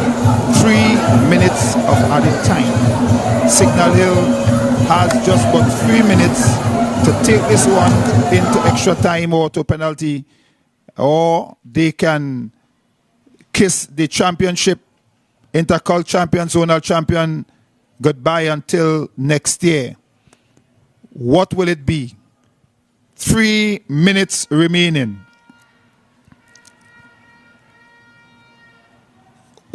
We will hope that the referee has now started the 3 minutes. Let's see what goes from there. The ball is booted into the air, high down towards there. Madison gets a boot on it. It goes there, but a strong challenge by that Scarborough secondary. And now a foot race here. This could be a chance of Scarborough secondary. Ball comes across the goal post and it agonizingly close to the upright. And this would have been the end of the curtain here for Signal Hill had it gone in. But it just went wider of the mark. The ball is booted back upfield. But again, strong defensive work by Scarborough secondary and Signal Hill. The curtains are coming down. They seem to be all dejected. No sense of purpose going towards there. Scarborough secondary would have played football this evening, well thought it out. During the sunshine, they just soak up everything. All that Signal Hill had to offer. They had opportunities. They made no use of them. And we were wondering whether or not Scarborough Sec had come to play today. But we saw what they were doing. And they came out second half in all of the sunshine faded, the nice overcast conditions, and they just took the game to Signal Hill. Had one opportunity in the box, made it count, and since then, as I said before, this game was always seeming as though one goal will determine the winner. And of course, whoever would score, that seemed as though that will be it. The last time they met here at the opening of the tournament, these two teams, the league, would have played to a 1-1 draw against Signal Hill Scarborough Sec scoring first and Signal Hill scoring back. Can they do it again? It doesn't seem so this time. Time is counting out, and that's going to be a goal kick. Let me see the pace of Signal Hill. Is there any sense of movement, trying to get it out quickly? Ball comes to Campbell. The referee is blowing and indicating that's the end of this game. Scarborough Secondary is crowned the Intercol champions of the Tobago Zone 2023, and they have dethroned, as it were, the national champion of Signal Hill Secondary, who would have won it last year, 2022. Ladies and gentlemen, you have seen it live here. One goal, solitary goal that came in the second period of play. A goal, no doubt, that has been recorded in the referee's book as an own goal, but because it had a big deflection in terms of one of the players signally going up, trying to get it out, but it ended up in the back of the net. So I would not be surprised if it has gone down as an own goal, but it matters not. What matters is the scoreline. The scoreline will read 1-0, and you will never see, as it were, own goal by it. You will just see 1-0. When the news is read tomorrow and the story is told, it will be 1-0. Scarborough Secondary, the Blue Marlins, have taken this one by 1-0. We say congratulations to both teams, and we do wish the both teams all the best. We say kudos to the Blue Marlins and all the best going forward, as they will now take it to Trinidad, and they will be playing in the double, both the Intercol finals, the national tournament for Intercol in Trinidad, and also the league. So they have it to do, and they would have to play for the double. Can they do the double this year? We wait to see how that will unfold itself. Ladies and gentlemen, you have been getting it live here on Tobago Live. On behalf of my good friend Kerry Porter, this is Alvin Walker saying, stay tuned. We will bring you the men's game coming up momentarily.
Ladies and gentlemen, we have just witnessed as it were the competition, secondary school intercol finals, females, between Tobago secondary and the Signal secondary. The Tobago secondary winning this one by 1 goal to nil. We will be having a presentation of the prizes in a short while, and we are asking you to please stay tuned as we will have the men finals coming up in a while between the Masters, Space High versus the Bishop High. Two teams that are represented Australia to the Open Trinidad in the Premier Division, and they have met already one year right here at opening up the tournament with Space Side going away with competitive winners by 3 goals to 1. We will see how that will go. There is a prize at stake, several ways at stake, and so we will expect that that is going to be an encounter to want to see.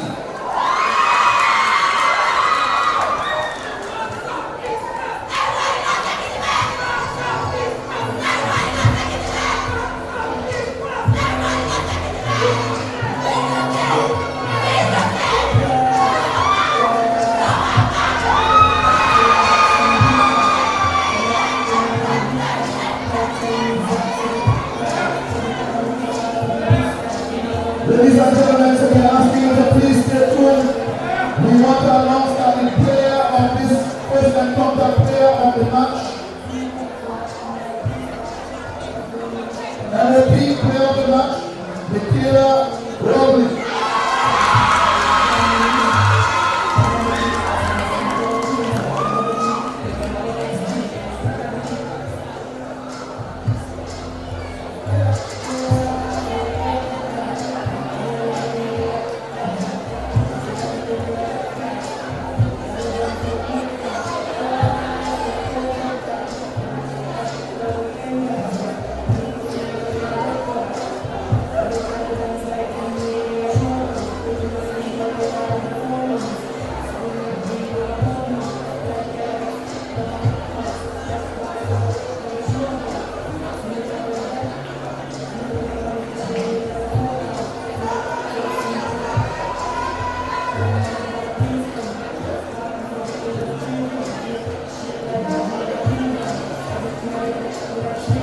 Ladies and gentlemen, we are having a presentation for the player of the match, and the presentation of the player of the match will be given by our sponsors, the person of Ms. Cathy Bullen, and also Mr. Earl Rice.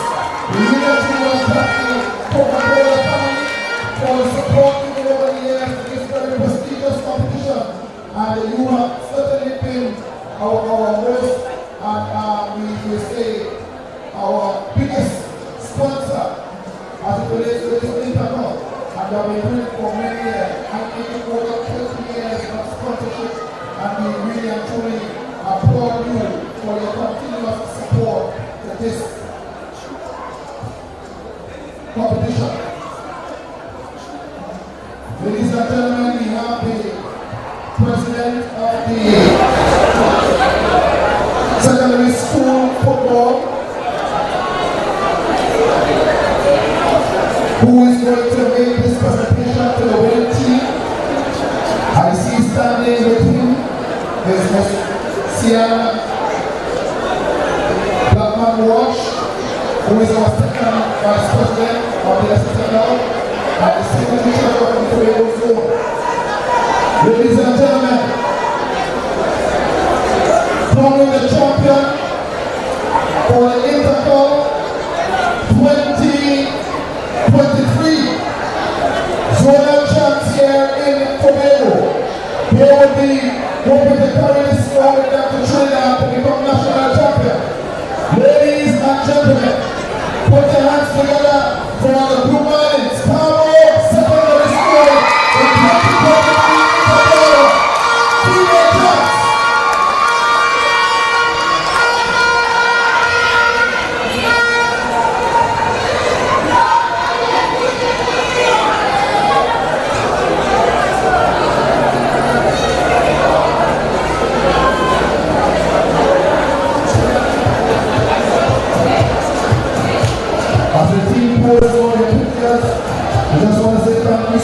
again to our long-standing support in the person of the Coca-Cola family. We thank you so very much this afternoon. We thank you so much for the support. Please let go. The company will be appreciated. Continue supporting the secondary school in the college. And we look forward to your continued support going forward. Ladies and gentlemen, the chance of the Intercol Tobago Tobago Secondary. Next we have the president and Anthony hosting the Bishop House.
having the opening ceremony.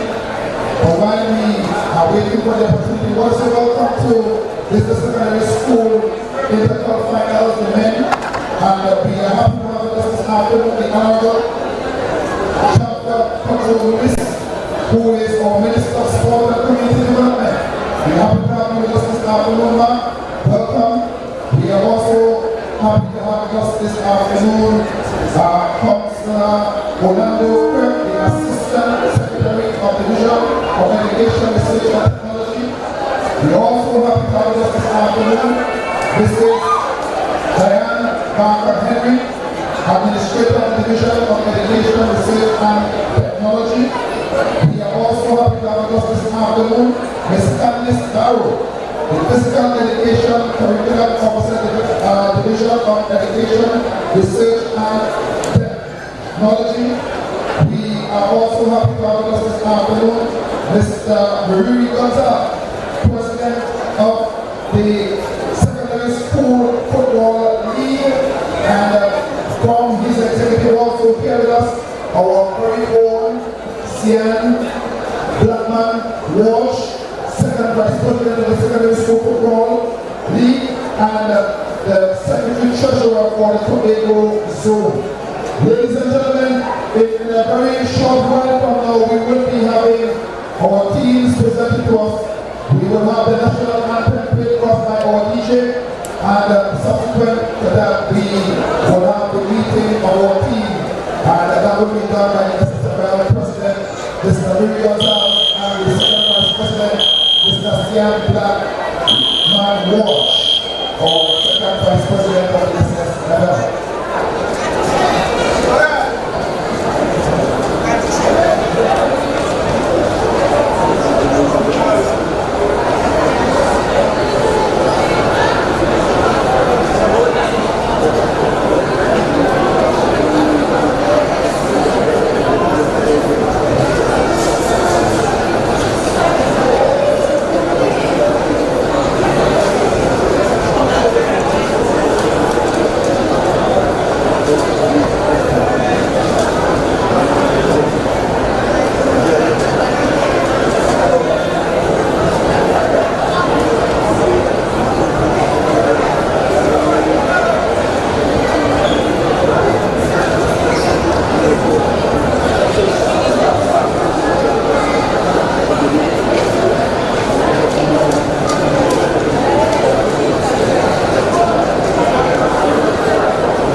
both teams and the Bishop captain coming forward to meet the president of the Secondary School Football League, Mr.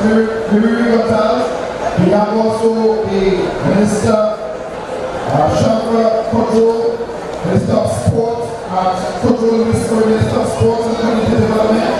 We also have Mr. Orlando Kirk. We also have there with us Ms. Cathy Pullen and Mr.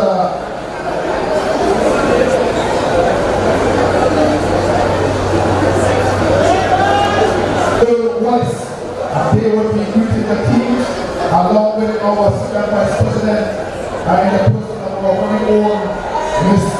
Sian Ward Blackman, and also our Tobago Secretary Treasurer. As they go past greeting the officials for today, and now they will be led by the captain of the team for the Mantas, and he will be introduced to the various members, and then he will in turn introduce the members of his team to those who are greeting them this afternoon. So we have Mr. Miri Gonzalez again, followed by our dear Minister of Sports, Mrs. Chandra Kojo Lewis, followed by Ms. Sian Walsh Blackman, our Second Vice President and the Treasurer Secretary for Tobago Zone. We have here also Mr. Orlando Kirk, who is our counselor and Assistant Secretary, Division of Education and Technology. We also have with us Ms. Cathy Pullen and Mr. Earl Wallace as they have greeted the entire body. Ladies and gentlemen, let us stand with a prominent as we welcome, or as we stand attention for the rendition of our national anthem. Ladies and gentlemen, everybody across this stadium, please stand and with pride.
In this stadium to exercise or to watch these two teams exercise their skills in football.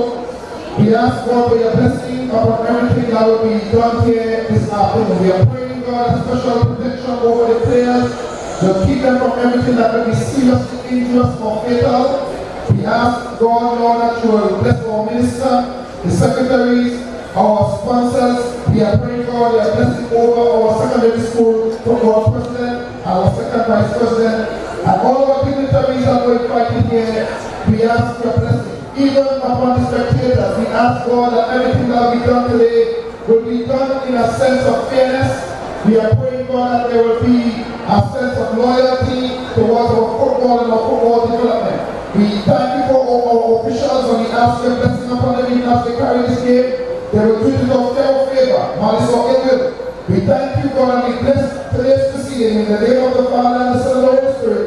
Amen and amen and amen. Ladies and gentlemen, we are here. This is it. This is it. Two of our teams that are represented us at the premier division in the Trinidad and Tobago Secondary School football. Unfortunately, one of them that has just gone up the shots has been relegated, but they would have given a fight.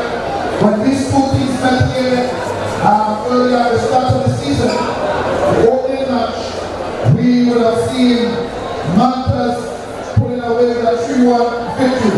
Ladies and gentlemen, this is anything but what we saw in that first round. Bishops were going to be trying to exact revenge. Mantas will be trying to start the dominance to say that we are the champions, the beach one and the beach one. How will it end? We will all have to wait and see. Do not move from where you are. Those of you who have come to support the team, give them the greatest of support you can. But at the end of the day, ladies and gentlemen, we want to say thank you so much to our sponsors, the Coca-Cola, because they have been sponsoring this competition for years upon years. I mean, over 30 years of sponsorship, and we are really grateful. Ladies and gentlemen, enjoy the match. Let's have some nice team fun as we support our team.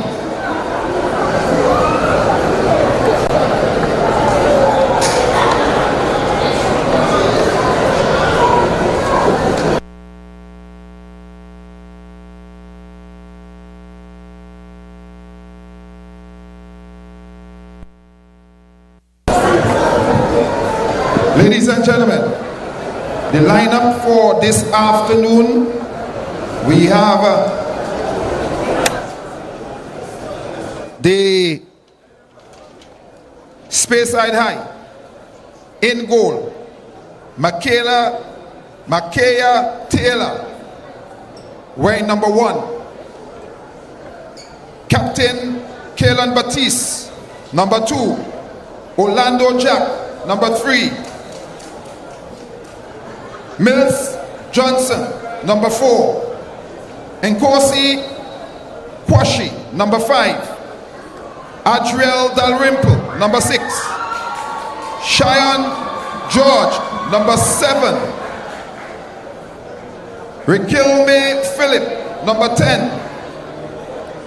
Trey Campbell, number 14. Nickel Williams, number 19.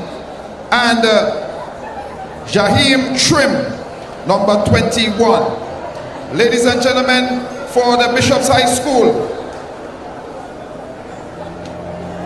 we have in goal Christian McCachran. We have number 4, Justin Henry. Number 5, Kieran Wright. Number 6, Kieran Wright. Number 8, Johan Elliott. Number 9, Kaim Lewis. Number 10, Malik Wilson. Number 12, Demario Henry. Number 13, Captain Karen Arthur. Number 16, Jelini Johnson. Number 17, Brendan Allam. And number 18, Adriano Murray. And that's the lineup, starting lineup for this encounter. We have the technical staff, Mr. Kerry Lynch as the technical director, Keo George, head coach, Crystal Griffith, team manager, Earl Gray, physio, and Ryan Stewart, assistant coach. And that is for the Speyside High. And for Bishops, we have Richard Goddard, head coach. We have Wayne Watson, assistant coach. Bernard Allam, manager and assistant coach. And we have Jorandi Reed, medical.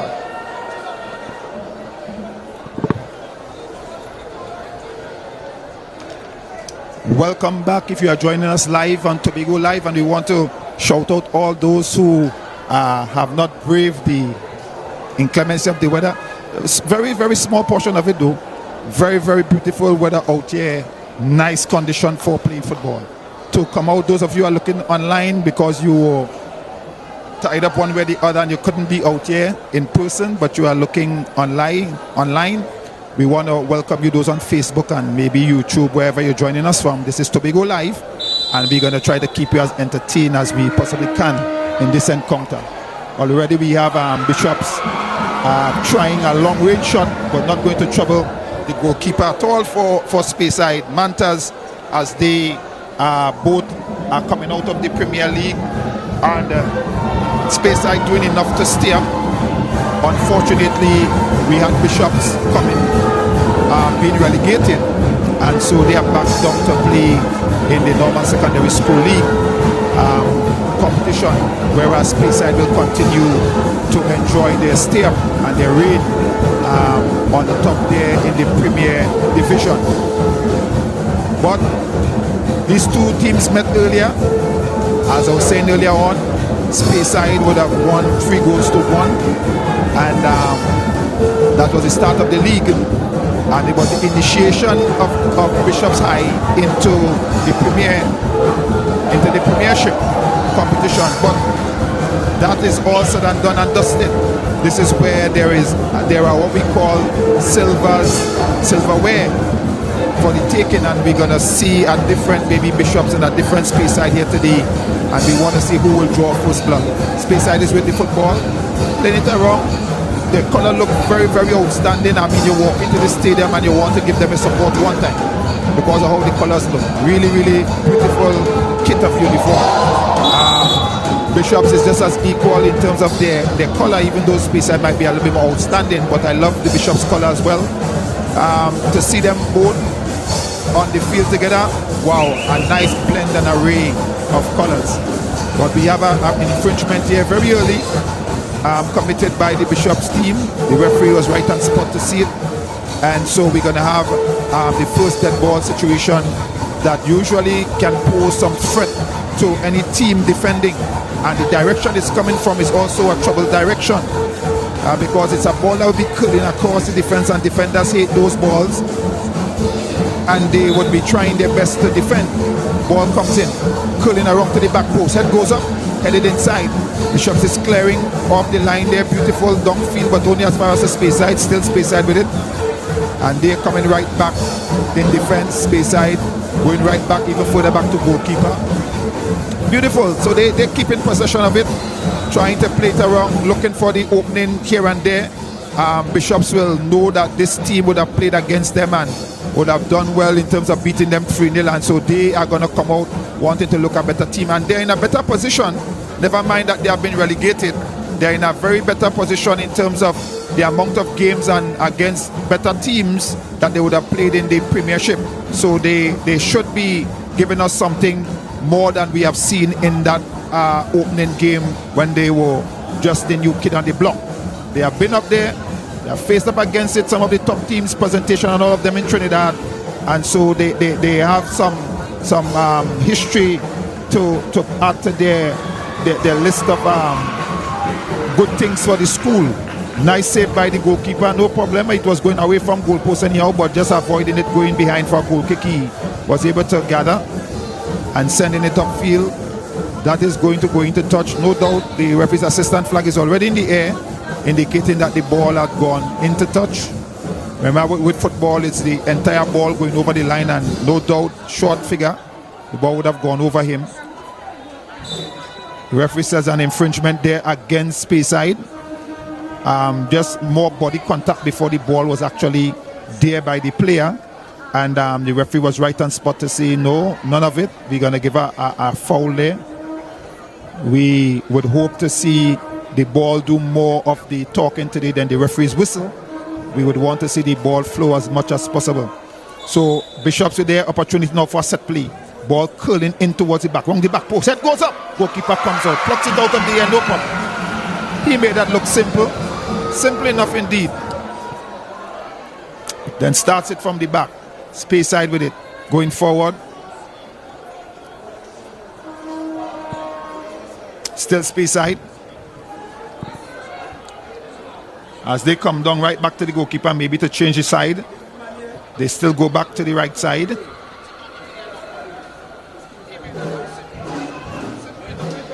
Both teams trying to feel each other out so far. Early days still. Well, we say in football, that first burn, to get that first air out of the lungs and get into the football fitness.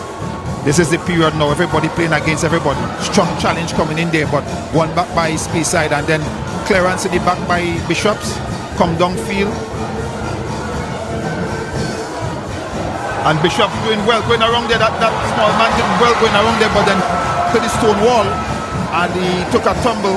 But he did well getting around the first defender, but then he came up against Stonewall Jackson and had to take the surface. A good strong challenge there.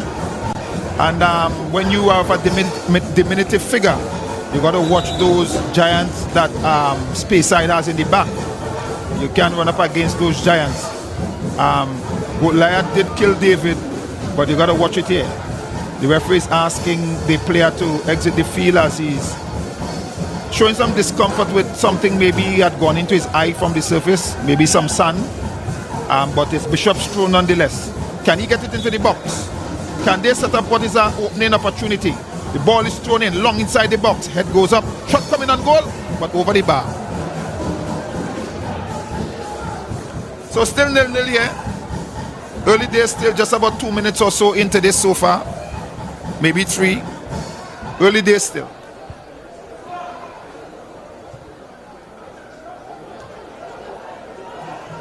Mantas playing that ball up. This is a foot race here. Goes around his man well. Can he get it across? Ball comes across. Opportunity for goal. Shot on goal. Oh, blocked off there by Bishop. But this is a brilliant opportunity. But I tell you what, the Speyside player had enough time to make that count. He had enough time, and I would say a chance go a begging. And I hope that it doesn't come back to haunt them. But Bishops has to be wary of that ball coming across there. And that player for Mantas, no man marking him. He was left alone on the back post, and he should have really made that one count. He should have buried that. But nonetheless, Bishops live to fight on. Good defensive work by Bishops. We're able to charge it down. The ball is thrown downfield. Same thing I was saying with the female game. The female will stand right where the ball went out and through. That Bishop player took about 10 yards walking down the line before he threw the ball. Difference between the girls and the boys. Ball is played there by Mantas. They're moving forward. Still an opportunity here. Mantas, still Mantas, starting to stamp their dominance in terms of ball possession. Still with it. Ball played around, but player has to run back to get it. But nonetheless, still Mantas with it, playing forward, going through, trying to go through defense, and they close him in. And a strong challenge coming. I'm surprised that the referee whistle wasn't in his mouth to blow for that, but nevertheless he allows play to continue. All is well that ends well. The ball comes right back into the defense of the goalkeeper, who cannot pick it up, but he did well to boot it out towards the touch line, and it looks as though it's gone into touch, and it's going to be a throw into Speyside. But the referee, the referee now acknowledges his assistant. The ball is thrown in. The referee says he got to do that again. Another ball was on the field of play at the time. So we'll see how this one goes. Remember, these two teams are premiership teams. They have played once already for the season and lost. Bishops lost in the encounter. But they are here again playing this time, and this time it's for silverwares. So it matters. Ball is thrown in by Bishops down the line. Can he get the ball across? He controls it, come around his man. Can he get it in? He tries to dribble and he loses it. It goes off the defender and goes into touch. It's going to be a corner, for Bishops. So Bishops is getting their first corner in the game. Take the first corner of the game. So they're doing well so far. Can they make this count? It's from a set play, dead ball situation, and usually defending teams hate, attacking teams love. Oh, and he came right through the back, but he could not head it on goal. He missed it. Maybe the heads that went up before him blinded him. He got a head to it, but he didn't head it anywhere more than down. And eventually it was put behind for a goal kick.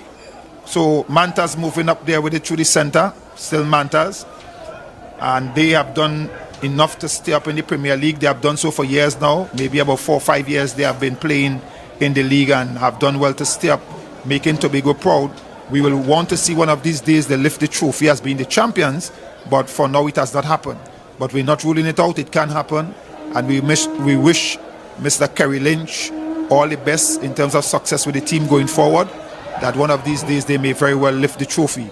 Coming up in Signal Hill has the opportunity to play in the Big Five, and should they place maybe first, second or third, they will get the opportunity to go in. But we see how that goes, and we wish Signal Hill all the best. Mantas with the ball in the center. Mantas, ball roll on, nice diagonal pass here. This could be an opportunity in the making. He goes around his man well. Can he get the ball across the area? Ball comes across, but the defender is right there to play it out. And it goes into touch. It's going to be a throw into Mantas. And there is always a sense of excitement once Mantas get that ball around the area. It's almost, you're telling yourself that they may score. Knowing what they did in that first encounter. The ball is there with the space side high. Ball played there still. Cut out there by Bishop. One back by space side high. Still space side high looking for some support. He goes around his man there again, but this time he loses it, and the ball is played downfield by Bishops inside. They're trying to thread some passes together, but again quickly retrieved by Speyside, and Speyside is in total domination of this first little period of play. They are showing the better team so far and getting opportunity that should have been at least 1-0 by now. He comes across and having a shot from where, oh my goodness, and that's a goal. That's a goal. The biggest mistake that you will see in football when you fail to do the correct thing, because he should have gone down with the lumbar and hold that ball. He stood up right, bending over, and he did not go over enough, and that ball went straight through his legs.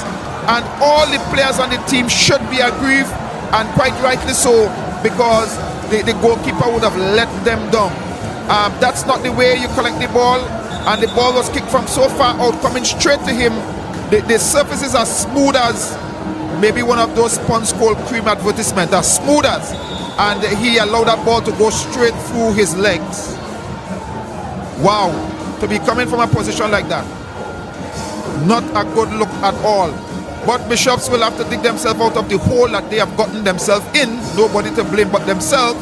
That was a very tame shot, but was hit there. So a chance here for Bishops, and a strong challenge coming in here, and the ball goes into touch. A throw in for Bishops, and let's see if they can make something out of this.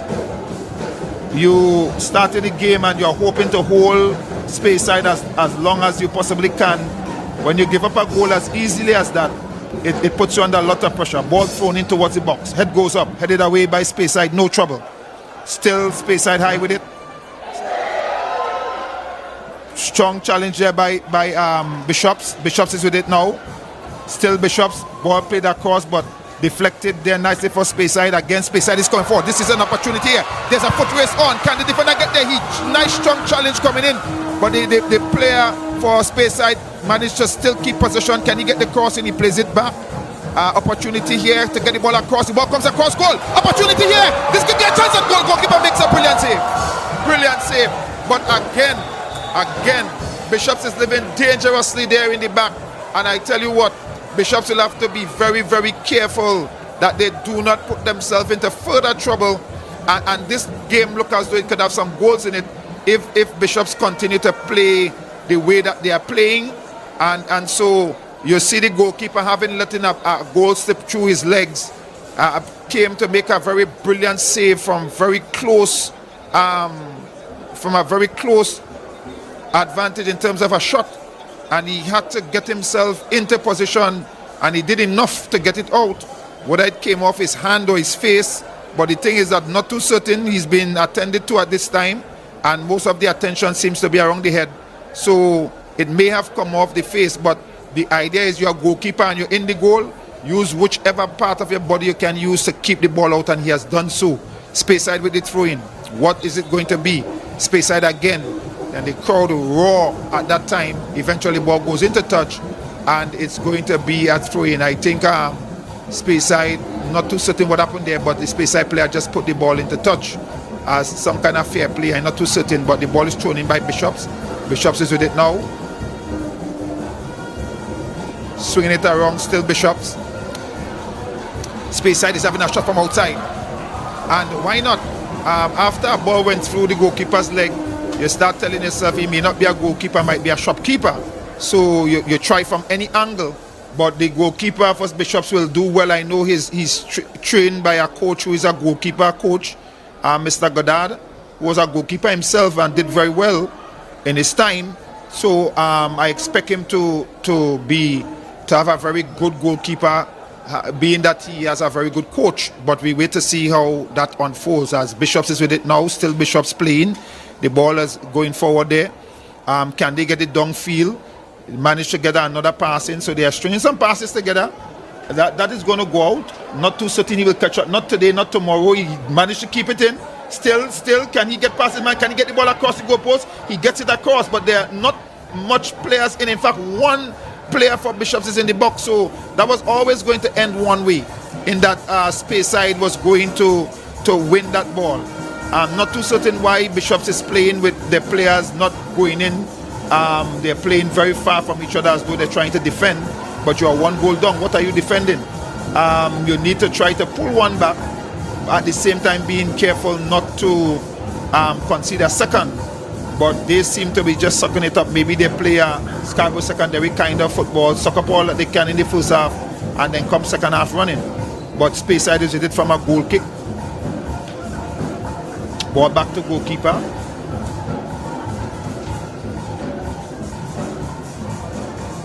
Still space side. And here the crowd as they continue this lively atmosphere here in the stadium. Throw in the referee's assistancy for Bishops. Bishops is with it there now, but loses it. Space side is coming forward again, but losing it. Poor pass there. Ball is cut out there by Bishops, and Bishops is with it. And there again, poor ball control. The ball is swung around there. Bishops still in possession. What can they do? Again, slipping. The field is a little oily, but that shouldn't be any reason for players going down like that. The ball goes into touchdown. It's going to be a throw-in for Bishops.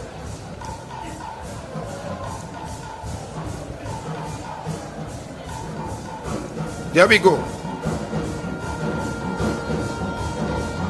Bishops throwing that one in.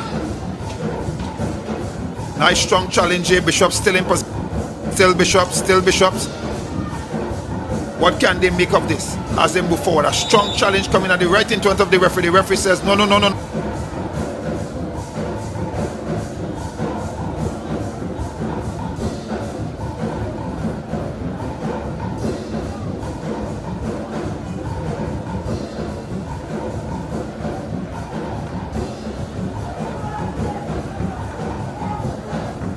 Ball into the area.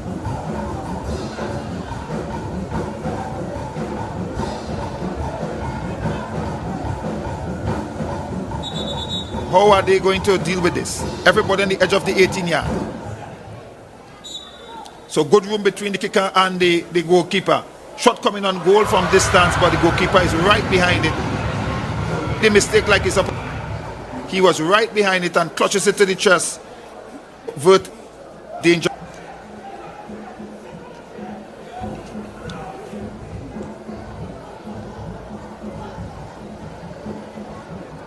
Number 6.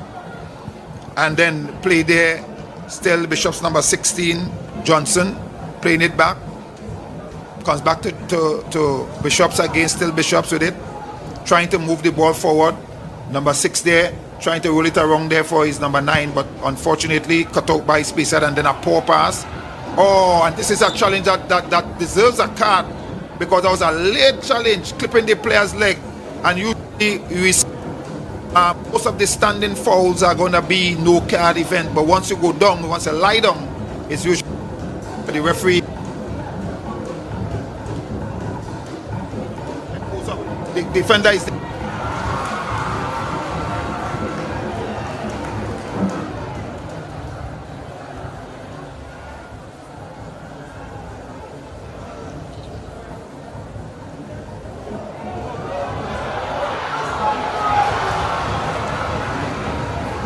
A boot on that, and that could have been to bring the equalizer, but he could not get his boot, a proper boot on it. The ball just came off his boot, but with no power, and the goalkeeper just picked it up off the surface and just threw himself on it, lying down on that one and clutching it.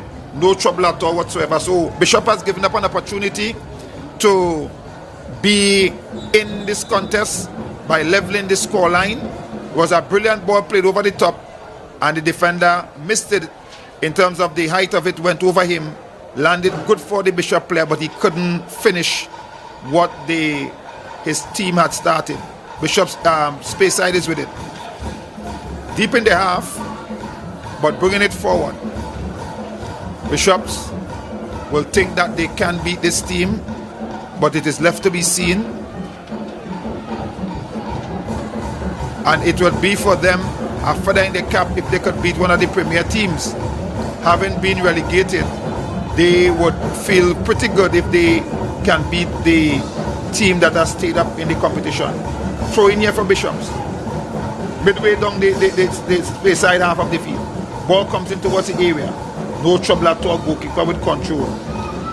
And everyone will still, all the team players will still be saying, if our goalkeeper had done what he was supposed to do, cut out the laziness and do what he was supposed to do, it would have been 0-0. But now it is 1-0 in favor of Mantas. And the ball goes into touch, throw in there for Mantas.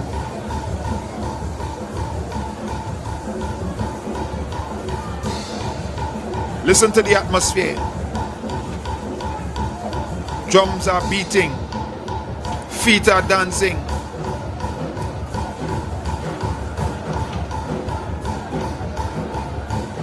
Speyside just keeping possession. Playing in their half, but keeping possession.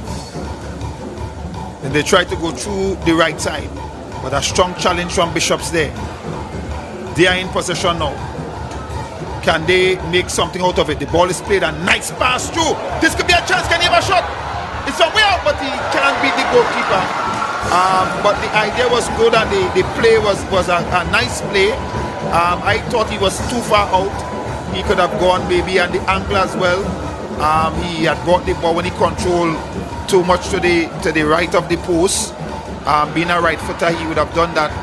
But at the end of the day, the angle prevented him, and the distance was too far to beat the goalkeeper.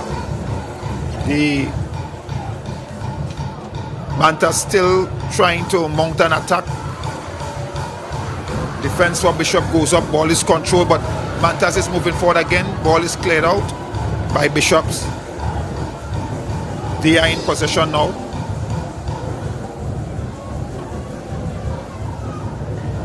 A nice ball played on the line. Can he keep it in? Yes, he does so. Can he go around his man? He cuts on the inside. Still trying to go on, but they can't beat the defender like that. Yeah, telegraph the move. That the defender saw that move from a distance. You couldn't pass him, any good defender with that beat, but he gets it thrown in. Can they get it into the box? The ball is thrown in towards the box. Head goes up, and it comes off the space side plan. Should be a corner, and the referee assistant points to the arc saying, yes, it is a corner. So it's going to be another corner for Bishops. Can they make this one count? Can they get players in the box that could give them a goal? Right side corner, kick being taken by a right footer, so it'd be curling away from the goal. And he has to be careful it doesn't go off the field and then come back in. It goes up towards the back post. It goes up and it goes wide. It goes wide. But it was a nice challenge on the back post to send it on the back post. But the Bishop player won the header, but he couldn't put it on target. So it's going to be a goal kick for Speyside. And Speyside will indeed again start it from the back.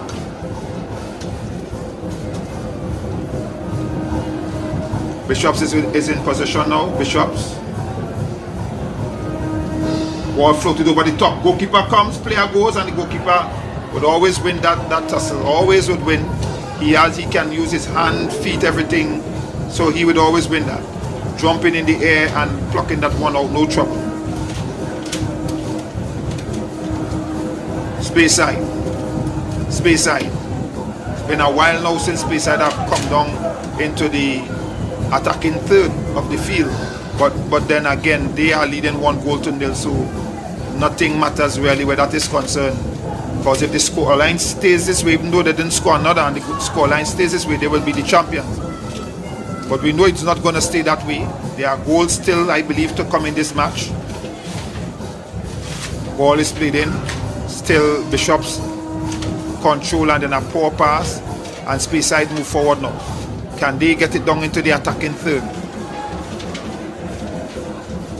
Good piece of defensive work by the player to roll that ball onto the Bishops player and win a throw in. The ball is thrown in quickly Cut out there by Bishops. Speyside is in possession with it. Right back to Taylor. But this is Bishop winning the ball there. Can Bishop get the ball across? A shot is coming and go, but again, you cannot beat the goalkeeper. That goalkeeper is a confident keeper and he looks very, very good with his hands. You couldn't beat him there with that long kick from that distance. Speyside moving forward with the ball, going down the line. Speyside coming on inside. This is an opportunity. Can Speyside get the ball in? He gets it down to the byline. Can he get the cross in? A strong challenge coming there and blocked out, and it's going to be a corner for Speyside. So they managed to secure a corner in this one. What is going to happen? Can they make it 2-0? Or will Bishop be able to defend this one?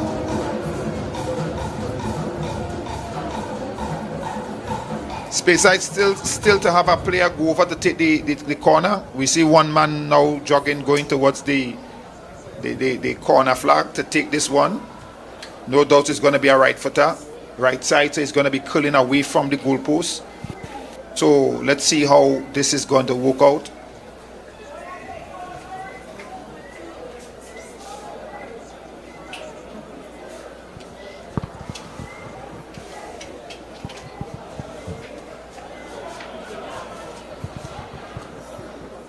Ball is played there to Bishops. Bishops is swinging that ball wrong on the far side. Can he keep it in?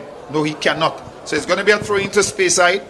Speyside will continue to hold on to this slimmer lead of 1-0. So far, it's proven to be enough, but there is still a lot of time remaining in this encounter. We wait to see how this one will end. But remember, this is the secondary school Coca-Cola Intercol finals, the zonal final here for Tobago.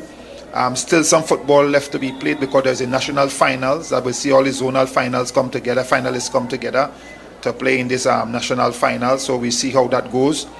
And we would hope that maybe Speyside or Bishops, whoever will win today, would be able to represent us well in that.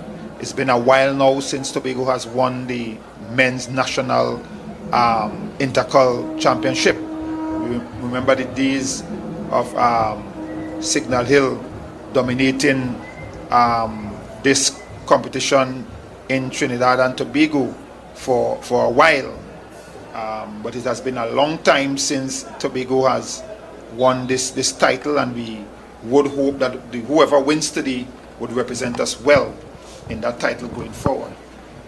We see an infringement there. A Bishop player is down. The referee is summoning for the physio as the player continues to stay down.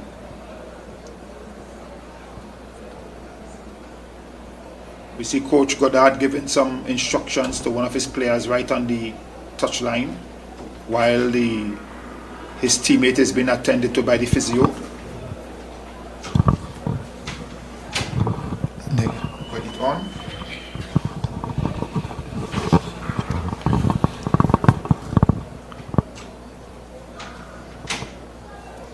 It's almost like what we have a cooling break. We see Manta's players lining up on the edge of the 18 because it's going to be a free kick to Bishops. So they're already on the edge of the 18, setting that as the marker. And when you are a referee's assistant, that is about as good as you could get in terms of signaling for an offside. When they use that line that is already fixed to the surface, you can stand as a referee assistant in line with that, and your call will be as precise as it could be. You can't get it better than that. Other times you have to use your eyes and make imaginary lines to mark an offside. But for this one, where they're all standing on the 18 yards line, it's easy, very easy to wave from there. But the ball comes in towards the back post, and a poor kick indeed, because when you have free kicks like those, you're hoping at least some kind of a movement, an interaction in the box. But the ball just sailed high and wide over as Speyside now is coming forward with it. Speyside in possession with it. And Speyside could afford to keep possession and just knock it around with no sense of urgency, because as we said, they are leading this encounter by 1-0. And here we have Speyside, still Speyside in possession of the football, keeping possession in their half of the field. Just keeping the blood flowing, trying not to get too stiff.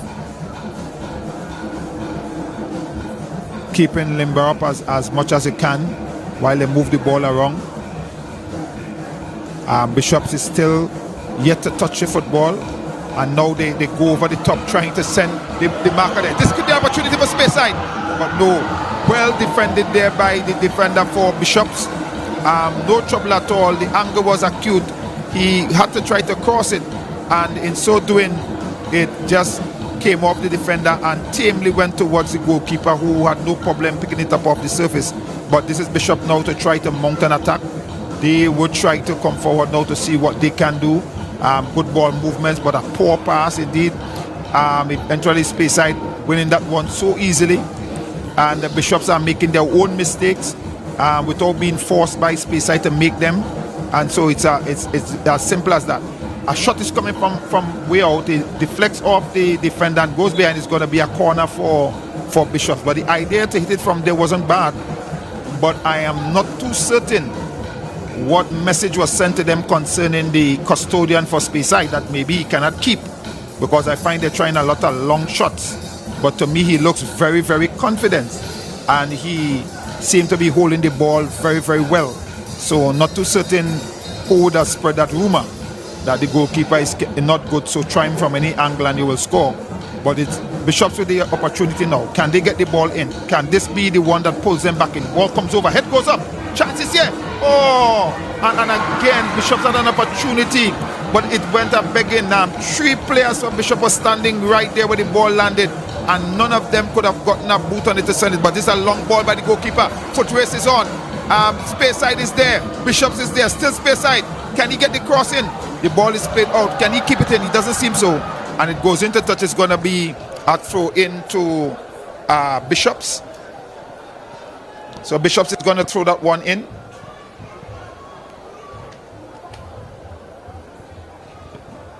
Bishops is in possession now. The ball is thrown in, and it goes back into touch. So it's going to be a Speyside throw in this time. What can Speyside do? Can they extend their lead? Can they make it 2-0 going into the half? Ball comes in, swung across the goalpost, but the goalkeeper has no trouble this time doing correcting and collecting that one, then bowling it out. As Bishops try to mount an attack, changing from one side to the next. Good football. Good football by Bishop. Nice ball on the back of the defense. Can he get it before the defender? He does so. Can he get it across? He gets it across, but no one is there to come on the end of it. But a very, very beautiful piece of play. Bishop still in possession. The ball is played back. Can Bishop get the ball across into the box? The ball is floated nice towards the back post. Head goes up. Chance there for Bishop. Can he get the shot off? He's rolling it out. Again, shot is coming from way out. It deflects and it goes behind. And the referee says it's going to be a goal kick. Wow, I thought it had a deflection there that carried it, but it seemed as though the player, no protester, it seems as though the referee was right on spot, saw it, and it just went high and wide, and it's going to be a goal kick for Speyside. But again, Bishops having an opportunity, and they're allowing it to go begging. Ball is played there to Speyside. Every time Speyside, they don't go forward much, but when they go forward, it's always an exciting time as though they will score, because the players are looking very nippy, as though they can score anytime. Bishops have to pull themselves out of a hole that only they got themselves in. Poor piece of goalkeeping. The ball kicked from so far out, and the goalkeeper allowing that ball to go through his legs, not using the right technique, and the ball just went through his legs and gave up a goal for his team. And I know if that goal stands as the only goal scored tonight, that he will have a nightmare tonight, sleeping. Every time he closes his eyes, his ball, only ball he will see going through his legs. He will wake up screaming. The ball is thrown in there, headed away, and then headed into touch by Bishops. When I played football, when you throw away a goal, if that goal is the goal that causes you to lose or your team didn't win and you throw away, it haunts you. But if your team win, you don't ever study the goal you throw away once you win. So I can imagine what going through the goalkeeper's mind. Bishops is with it. Nice challenge. Still Bishops. Can they go forward? Can they make something out of it? Bishops is there. The ball is played towards the back of the defense. Nice pass. Can he get there before the defender? No, he does not. Ball put into touch. Throw in for Bishops. Let's see how this will go. Can they get it into the box? Can they pull something out of the hat here? Can they make something count out of this? Very good support here this evening for the teams. The ladies would have played first. Scarborough Sec going away winners. And by the way, Scarborough Sec are both the league zone champion and also the Intercol champion. So they will be going Trinidad double to play in both championship. But we'll see how that goes. We wish them all the best going forward. Ball played out there towards Bishop's defense. The Bishop's control again. Still Bishop's in position.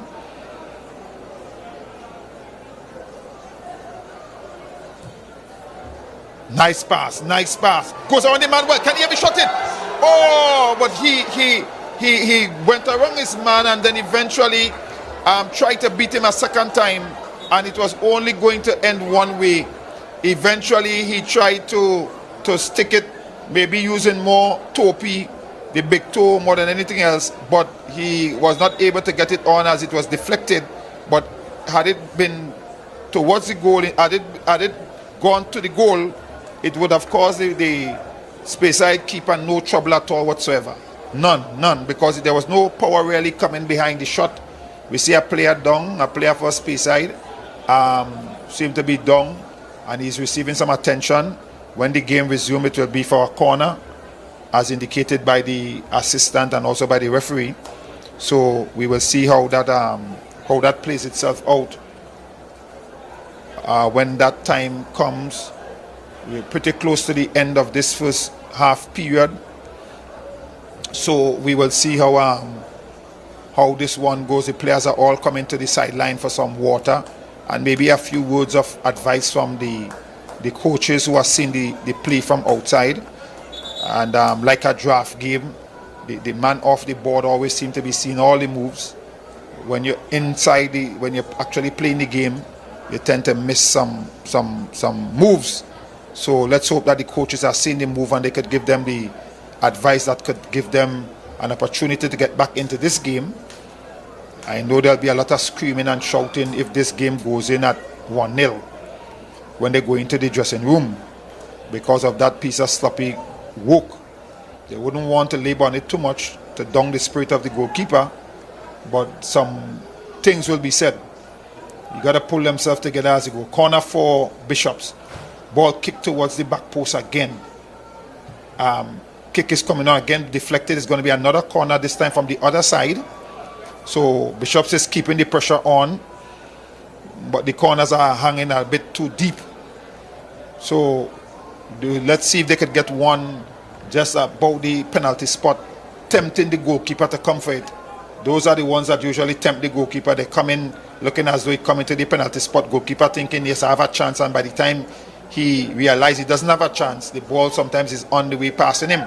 So it coming there, curling towards the goalpost this time. Head goes up, misses everyone and goes right out to the side. It's going to be a throw in to Speyside.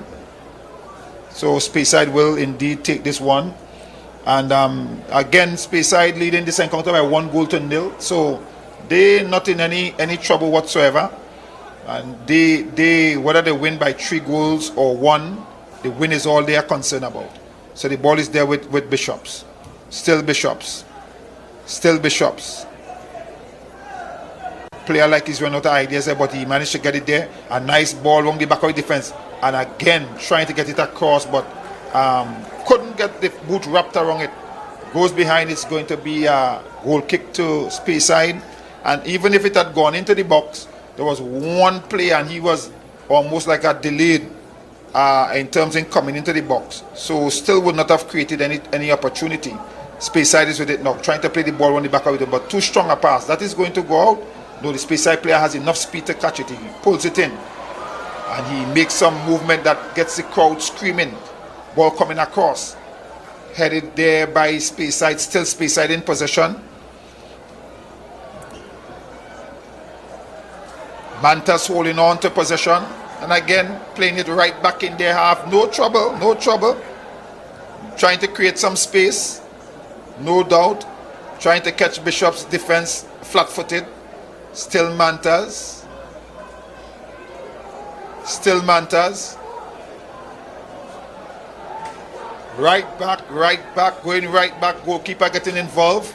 Still Mantas. Taylor, goalkeeper, playing it there to his wing back. And they are moving forward. Slightly comes in there to the midfield. Still Speyside, about 20 passes and still keeping possession, which is good. You want to see that, keeping possession of the football, even if you're not going forward, but still you could keep possession. Trying to thread a pass through, but cut out there by the defense of Bishops. The player goes down, and which is the thing in football now. As soon as they get a knock, you just go down, and the referee usually oblige and gives you the free kick.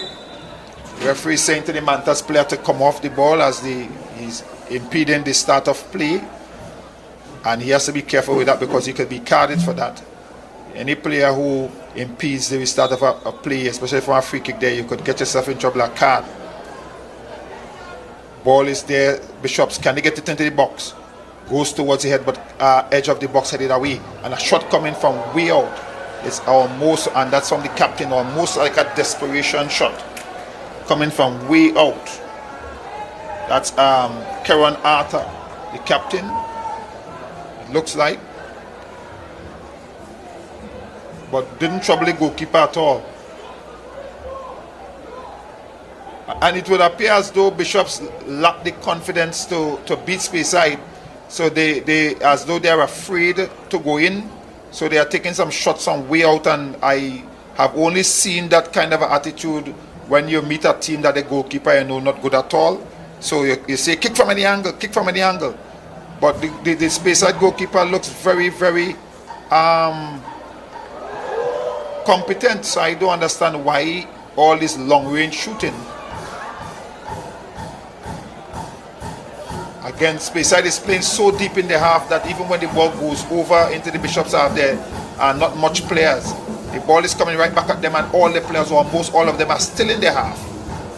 So I don't know if maybe Speyside have decided that they will defend the one goal, but they would really be selling the spectators short, because spectators are probably hoping to see more goals. That's why they pay money and come to see goals. So we would hope that change in the second period.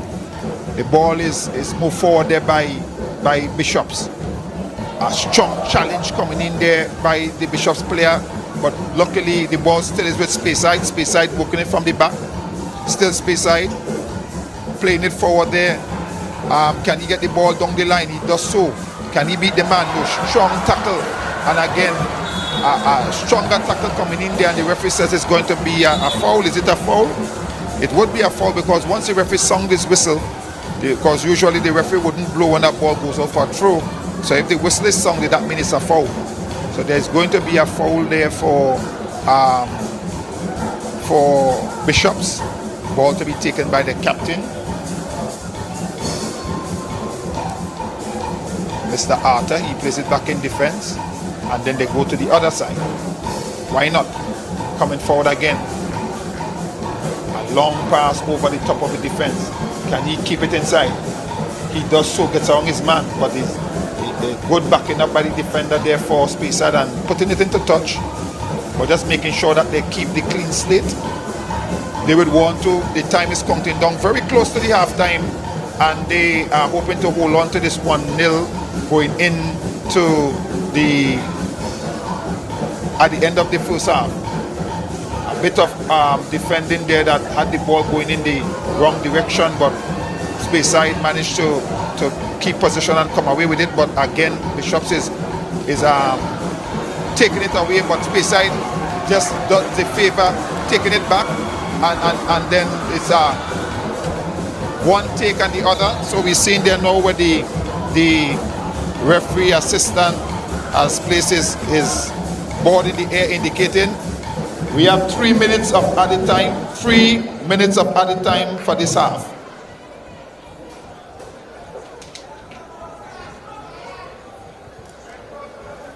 So the Bishop's player is down and receiving some attention on the field, so that's already going to eat up some of the time. Not too certain if the referee would have stopped his watch. No doubt that Bishops is thinking, let's go in, guys. They probably wish the whistle will blow now, so they can go in and talk it over. And I am certain that Speyside doesn't have any problem going in either.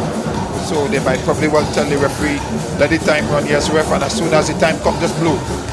But do we wait to see whether or not it's going to be added back? See the referee looking at his clock.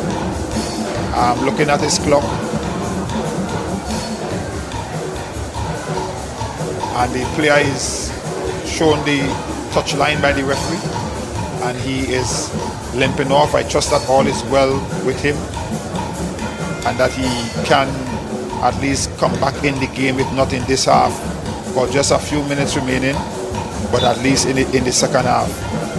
This is a final. You want to be a part of the final, and he's limping and he's going close to the touch line as though he wants to go back in. You would think he would be saying, and he limps right back on. Wow, soldering on for his team, soldering on for his school. Wow. Wow, the students put so much into the football and the competition.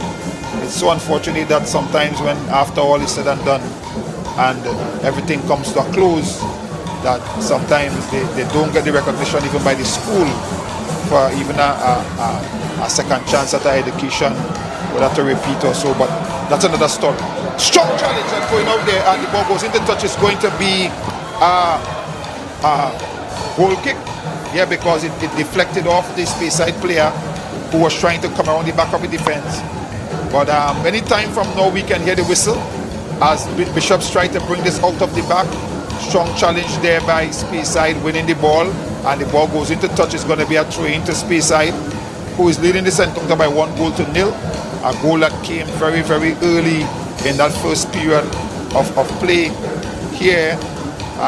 We're still in the first half, so there is still 45 minutes to go in the second half. We see how that will work itself out in terms of for Bishops. Not so much of a Speyside who already is with one hand on the trophy. A lot of footwork, but nothing promising as the ball is put into touch, and it's going to be a throw into Bishops anytime from now. See the referee fixing his shirt in his pants, indicating that, yeah, I think I'm done with that running for the afternoon until next period. But the play continues. Bishops is moving forward. Still Bishops player running out of options and turns back. His ball is played inside, and they should probably change it to the next side, which they do. So can Bishops make something out of it? Can they change it back to the other side? Ball curling in, no trouble for the goalkeeper. And I make it 3 minutes have gone. So anytime from now, 3 minutes is the least amount of time that when the board goes up, the least amount of time that can be played. It doesn't say the maximum, it says the minimum. So you could have 4, you could have 5, you could even have 6, you could have more than that, but it cannot be less than 3. So at the end of the day, we would wait to see, but the referee puts his hand in the air and he blows the whistle twice, indicating that's the end of the first period of play. And when they come back, it will be Bishop's turn to try to get back into it, while Speyside will continue to try to hold on to this encounter.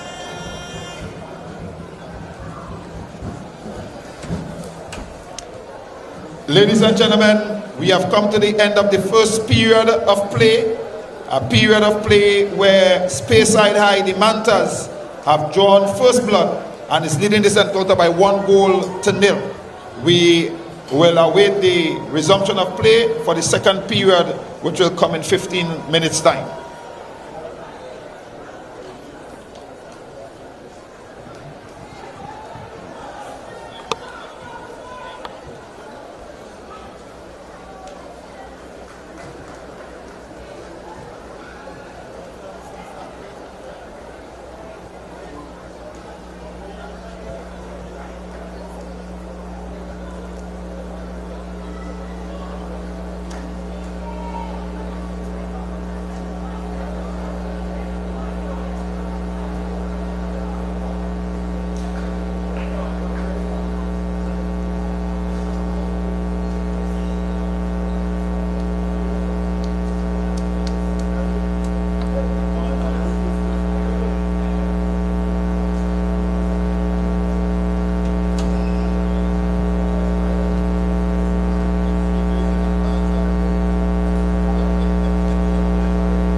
Ladies and gentlemen, we are getting to have the resumption of the second period of play.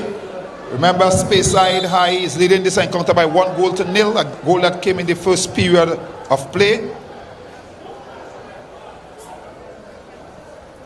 And welcome back here at our Tobago Live. We have here again the second period of play. The Speyside High sitting very comfortable in this contest by 1-0, and they are not really doing much in terms of trying to get a goal yet. Pick themselves out of gutter so far, but Speyside is mounting an attack here now. But strong challenge there by Bishops that won the ball, and now he's moving forward. But at the end of the day, it is going to be a throw-in to Speyside. The referee assistant had not a clue what happened there, but luckily the Bishop player just walked away, knowing that he would have been the one putting it in touch, so it made the referee's job easier. The ball is thrown in there by Speyside High, and still Speyside High with it. What are they going to do? Are they going to search for a second goal, or are they going to be content to just hold on to the one goal, as Bishop is trying to come forward here? Still Bishop, some strong challenge of tackle between the players in front of the referee, and he allowed play to continue. So let's see if that will be his approach going forward, because when you allow those play and then you come after a while to pull him up, it makes it look very, very suspicious. But so far he's doing a very, very good game. The Bishop player going down there for a challenge, maybe for a penalty, but the referee assistant will have none of it. In fact, the referee assistant is saying it is a goal kick, so you got to throw the ball in, and he leaves it, forgetting that he's the one behind. You usually see teams do that when they are in front. So he left the ball. Speyside wouldn't mind that. They could take their time and go for it. So they are starting from the back, Speyside, and they're going to seek to come forward. In and out they play. Ball still with Speyside in their half of the field. Moving forward now. Ball is played down line. Speyside still in possession here, sitting comfortable with a 1-goal advantage, as they are trying to just hold on to this. Remember, this is the Intercol final, and whoever wins here, the zonal final, will be the zonal champ in Tobago. There is some silverware for that, but then it also gives them the opportunity to vie for national Intercol champion, a title that we have not seen here in Tobago for a while, and we are hoping that maybe one of these teams can bring it home for us, whoever will win this encounter. So far Speyside is winning. Speyside with the ball, still Speyside. Mantas, they are holding on there. Mr. Lynch must be a little bit comfortable on the bench, not pulling hairs or sweating. It's a very cool afternoon, though. We had just had a shower of rain, so he wouldn't be sweating at all. And then with our 1-0 advantage, he will be sitting very, very, very comfortable. But Bishops is trying here to mount an attack. Ball goes up. They have a player coming out on the outside here. Could he get that? He gets it, but he slips in the process, trying to go around his man, and then he eludes another. Here we go now. It's Speyside trying to thread a pass through, but stopped by the good footwork of the defender there for Bishops. And then ball played way across on the other side. Can this be an opportunity mounted here for Bishops, as the player tilts one way and then the other? Has support outside, plays it out. Can the ball come in now? Can he get the cross in? He allows it to go too far. He then gets it in, but again, Bishops doesn't have players in the box to contend for that anyhow. So it makes no sense even them whipping it in. But again, a shot from way out. Shot from way out. And it seems as though that's the only thing that Bishops is going to do this afternoon, shoot from way out, because they are not carrying numbers in the penalty area, even for the cross balls. And it doesn't seem as though they will even get close to the 18-yard box to get a chance to kick. So they're kicking from way out, some 40 yards, 25 yards. They're just shooting. And again, I go back asking the same question.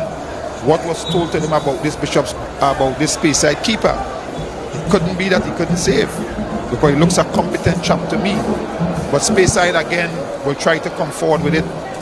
Heading the ball, not too certain he make contact, but trying to head the ball down line for his player and win it back there. Speyside, still Speyside.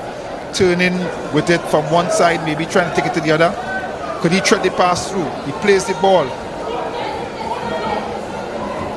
Nice fake, good movement inside. But brought it a little too far back. They're still in space side, still in possession with the football, still space side. A shot is coming from way out, and maybe somebody told them, well, maybe they saw for themselves that the Bishop's goalkeeper maybe not able to, and I see a few players going down, suffering maybe from cramp. So one would have to wonder what did they give them when they go in. It cannot just be water alone. You're giving these players with these conditions of playing out there and running. You have to be able to replace those mineral salts that they would have lost. So we have to get away from just giving players water. They need to replace those mineral salts. So it has to be Gatorade and other things that will help with the muscles and so on. So I really hope that the sponsors will come on board to help schools get their little Gatorades and different things to keep the players. A lot of players are cramping up. And some of it too will come from not warming up properly as well. And maybe the temperature of the evening also. But let's see how that goes. Remember, Speyside sitting comfortably here with a 1-0 margin, and they are not in any bother at all whatsoever. Bishops has started from the back, spreading it wide out to the right and trying to move the ball forward. How far upfield can they go? As another player slips again. Yes, it's slippery out there, but they have to do better than what we are seeing. And the match has become very pedestrian at this time. And the interest somewhat have seemed to have dropped, even by the crowd. We're not seeing the kind of a tempo. And while we understand Speyside's position, because they are 1 goal up, we cannot understand why we're not getting the energy from Bishops. Except Bishop probably have already conceded defeat, which will be really a defeater's attitude. But they're moving forward. Again, long ball. We have seen it all afternoon, taking shots from way out. Almost in desperation. But you cannot beat a competent goalkeeper with those shots from so far. Except you're hoping for the same thing that happened to your goalkeeper. He lapsed in concentration and result in a goal, which I don't think will happen to the Speyside goalkeeper at this time. But ball is with Speyside. Speyside is moving the ball in their half of the field, trying to move forward. Still Speyside. Spread it from the left side out to the right side. Nice take and turn. Beautiful ball along the back of the defense. Can he control? Can he keep it in? Can he take it to the 18 yard? He controls, he turns back, he finds some support. He goes even further back. Still Speyside in possession. And then a poor pass again, letting down the good set of work that was done by the player. Bishops is on the attack now. Can Bishop get a shot in? This is an opportunity for goal. The ball is healed up. But again, the Speyside defense is right on target to put that outside. Bishops is not attacking with enough. Bishops is not attacking with enough players. Always having one player in the box against 3 or 4 yellow shirts, and that's not good at all. We would have to, if they want to get back into it, they would have to get more players back into the box. But I think what they are doing is that they are trying to avoid going down by a second goal, so they're still playing very deep. Bishops again with an opportunity. Still Bishops. The ball is in the area. Can he get it across? Defended outside, and it's going to be a corner for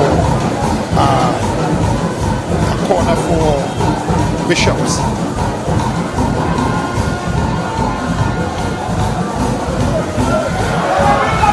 My goodness. Well, the player from Bishops played the ball, and his partner was not even looking at him.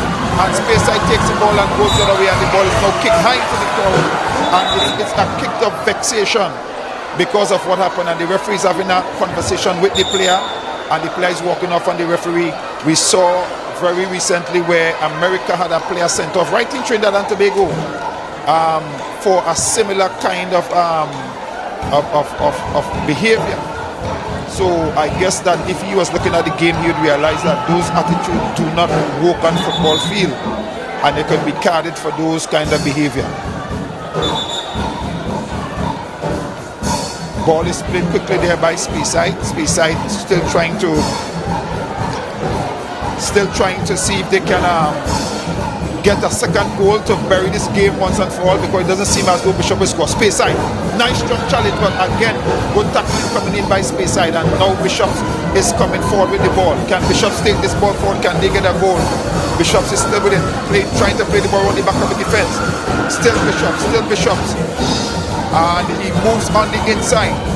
Can he get some support? He finds some support. A ball almost played to the back of the player, but fortunately for him, both players go down, and the referee says it's a foul against Bishops. So Speyside is going to try to move that ball forward. Again, maybe look for a second goal, kill the game off.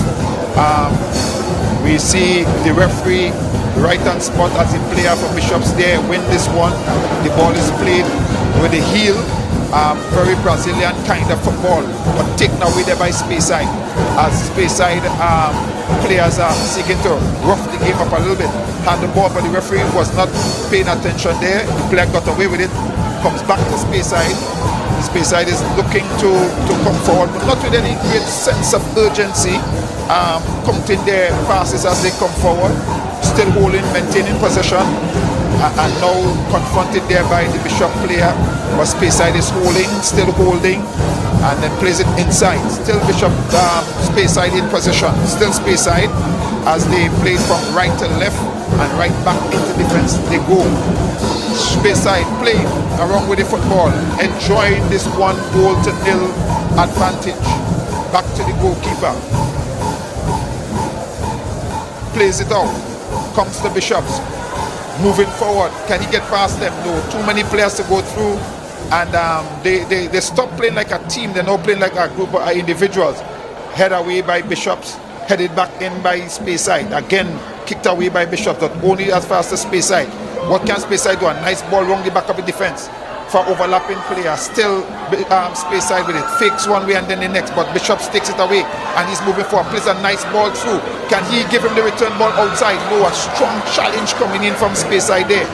Stamping some dominance in terms of the midfield, and a Speyside player goes down. I'm not too certain what happened there. Maybe a collision took place, but one Speyside player is also down, and he is grimacing from maybe cramp, and you can see him holding the back of the thigh, suggesting that there's some kind of a cramping up taking place there. Again, water alone cannot do it for these guys when they go in. We got to get the Gatorades and so on out, and he's in some real discomfort there as those muscles are pulling, contracting there. You can see him twisting and turning, but he'll be all right as he stretches it out, and we hope that he would be able to continue. Tell you, in playing sports and get those kind of cramp, and you can see him walking. Yeah, uncomfortable kind of a thing. And not any foot injuries, just the muscle tightening up there. And every time he bends that leg in a particular way, you feel that muscle contracting again, and it's going to be uncomfortable. Give him a ripe tomato. Just get a ripe tomato for him. Take 2 bites and he'll be good. But the ball is there with Speyside. Speyside throw in for Bishops. So on the far side, Bishops to throw in. So we see some stoppages coming in here in this half that probably will be added on later back as we come to the end of play. But we could let you know for sure at this particular time it is Speyside that is sitting comfortable with this 1-0. What will make this game rather interesting and put the game on its head would be for Bishops to come and pull one back, and then we'll have a game going forward. But here we have throw coming in, headed away by Speyside, but back to Bishops. Bishops is trying to mount the attack. Still Bishops trying to thread a pass through, but cut off by the defense of Speyside.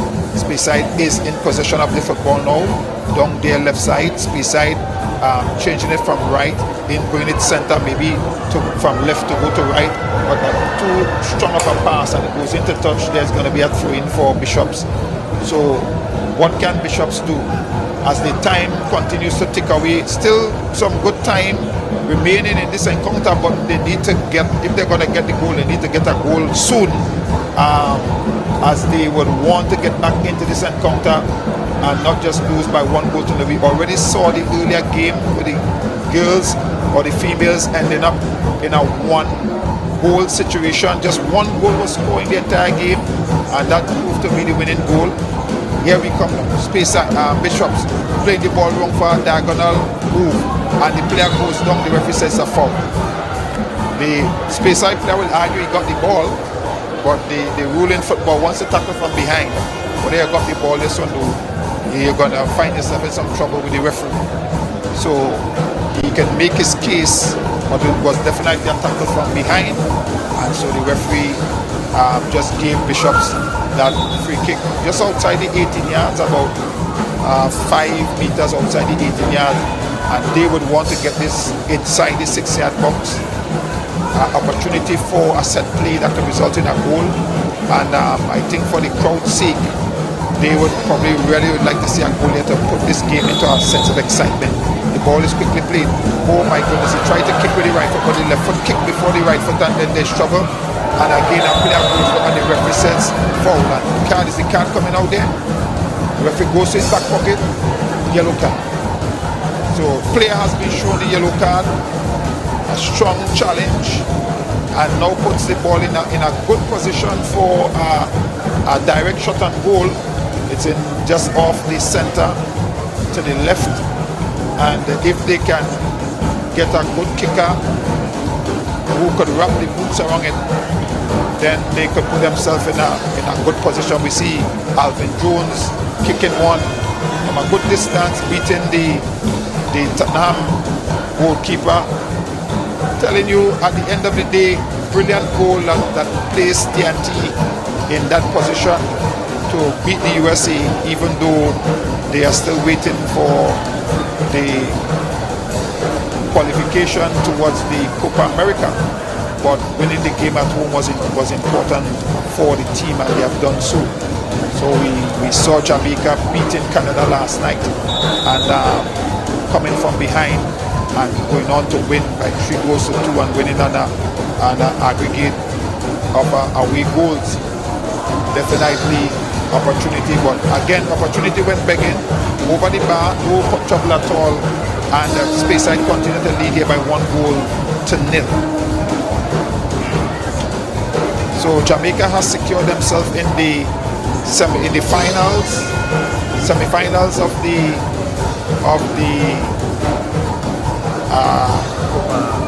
Nations League, but also in the Copa America Championship coming up later on next year.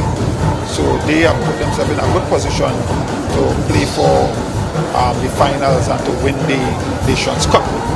So that goes.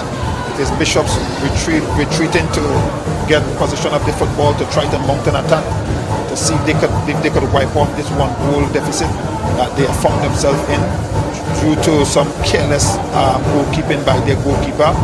So far, they have not seemed to be troubling the Speyside goal at all, and a poor pass indeed. The player went looking for the roll of the ball down the line, and he passed it inside, so eventually Speyside come away with it. Speyside not looking really and truly to score another goal. There doesn't seem to be putting any energy in that direction, but seems comfortable to sit down and wait on this to enjoy the 1-goal win. Bishops will want to pull things back, but so far they have been letting themselves down in terms of ball movements and getting forward, and when they do, they're not going forward in enough numbers, so they've always been outnumbered. Again, a strong challenge coming in there by the strong challenge again coming in there by Speyside, and taking very light work of this, and we are seeing again where the dominance of Speyside over Bishops. Speyside being a team that has been playing in the Premiership with a lot of experience, and they are just watching their new team that came up to join them from Tobago in the Championship, who has been relegated. They have just been taking advantage of the situation in terms of just their experience on this team over Bishops.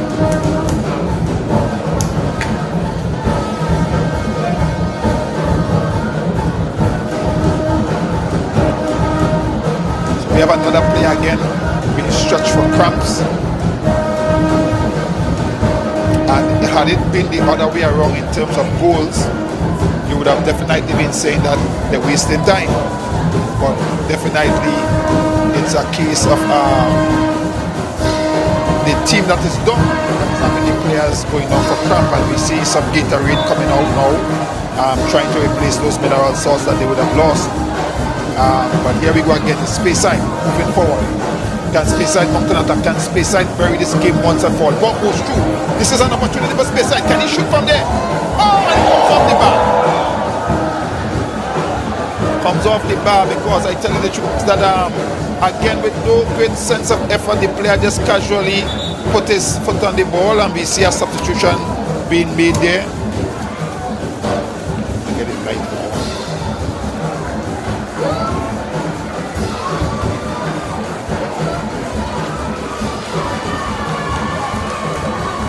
Space side number 14.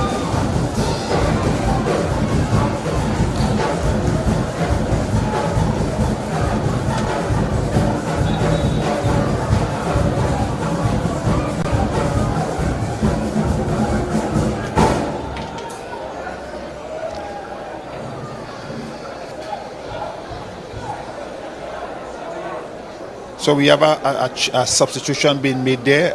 We have Trey Campbell coming in for Speyside. So there we have it there, change being made. Maybe the coach just giving the players an opportunity to get a piece of it. Or is Mr. Lynch thinking about burying this game once and for all? So he sends on an attacker to try to score another goal and bury this game. Free kick coming in from way out, curling towards the back post. Head goes up, headed inside. Nice header, but cleared away by Bishops. And then the referee says it's a free kick against Speyside. So it's going to be a free kick just on the halfway line for Bishops. Again, Bishops only have 3 players up against about 6 or so yellow shirts. So again, they don't seem as though they have any intention of scoring. And Speyside would love this every day if they would play them like that. Loose ball, controlled by Bishops, and played out towards the right. Overlapping, but cut out there by the defense easily. Referee allowed the advantage there because there was definitely a foul, but the player kept his footing and kept control of the ball, so the referee allowed play to continue. Ball is controlled by Speyside. Turns one way and then the other. Gets some support. You can hear the crowd. Dropped the rhythm section are rising again. Opportunity here for a shot coming at goal. Deflection there by the defense for Bishops. Come back to Speyside. Speyside again trying to put this one to rest. They think they probably had enough of it now, and they are seeking to find another goal and bury this thing once and for all. So they are still keeping possession of the football, which is always good to see teams maintaining possession of the football, not just giving it away. Speyside is still with the possession of the football, moving the ball around, keeping possession of it. Ball comes back into the center, still there in the center with them. Maybe trying to go out to the right. They just get it out to the right. Strong challenge there from the defense of Bishops, and it's going to be a throw into Speyside.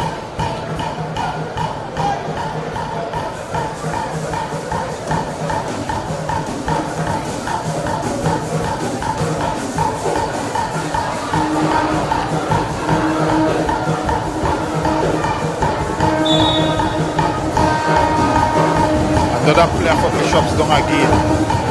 More crap. And as I said earlier, if it was the other way around where Bishops were the one leading, you would have definitely say time wasting.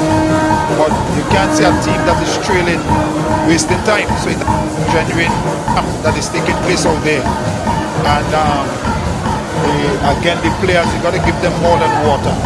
More than water, people. You got to get more than Gatorade. Get those mineral salts back in.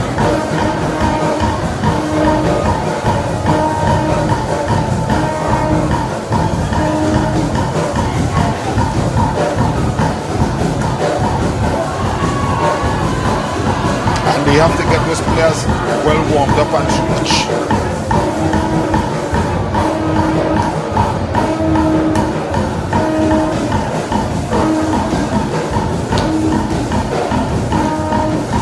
but I can tell you the physical condition of the players today leaves a lot to be desired than when we were playing football in yesteryear. There used to be some cramping and so on, but that used to be really, really wet days when rain fell and all those things, but the temperature dropped a little thing and they start cramping. Usually we played hour and a half, 2 hours extra time and all kind of thing and played. Never cramp up. The fitness was just there.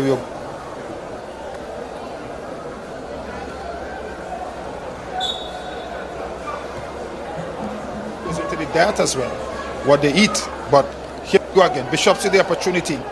We'll see how that goes as the player is sidelined at this time, still stretching and trying to get himself together to go back on. Bishops is moving forward with the ball, but they are posing no real threat for the Mantas at this time. The Mantas stand strong, they stand large and in charge. No trouble at all whatsoever. As Bishops still try to feel them way around, trying to see if they could find an opportunity that could land them a goal. Still Bishops. Ball is played forward, but cleared out there easily by the defense for space side, and it seems as though if anybody to score again, it will be space side. As this comes into the box, having a shot across the goal, and it goes back. And they can share the crowd for Mantas. They came from space side, they came into the whole posse, flag waving everywhere, and the limb section is just lighting up the stadium at this time. Looking good, making noise. Bishops is coming forward, maybe no doubt being enthused by the rhythm section of space side and trying to silence the drummers. Ball come across the goalpost. Can he get a shot on? Oh, goes on Miss Manuel. Ball come across the goalpost. That's saved by the goalkeeper. And it remains 1-0 in favor of space side. Again, when you look, Bishops only had 2 players in the box, and a player from Bishop goes down again. Is it cramp? Cramp again. Another player goes down for cramp. The referee is noticing. The referee has called on the another player goes down for cramp. Yeah, something wrong. Gotta be the diet. It gotta be the diet, because I see Gatorade coming out, which means that they have Gatorade and they would have drunk Gatorade at the half. It has to be the diet. Something not right. Too many players are cramping up. Something is wrong. Something is wrong.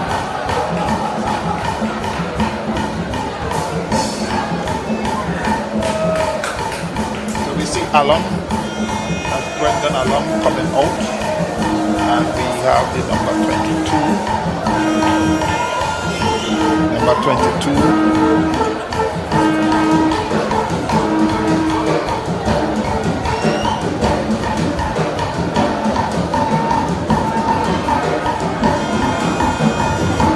Jaden McLean coming in for Bishops.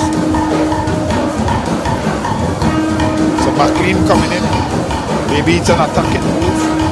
And let's see where that goes and how it goes, as Coach Goddard seems to be running out of some ideas here now as to where he's going to get a goal from and where this goal is going to come. And maybe he has a settled for second place today.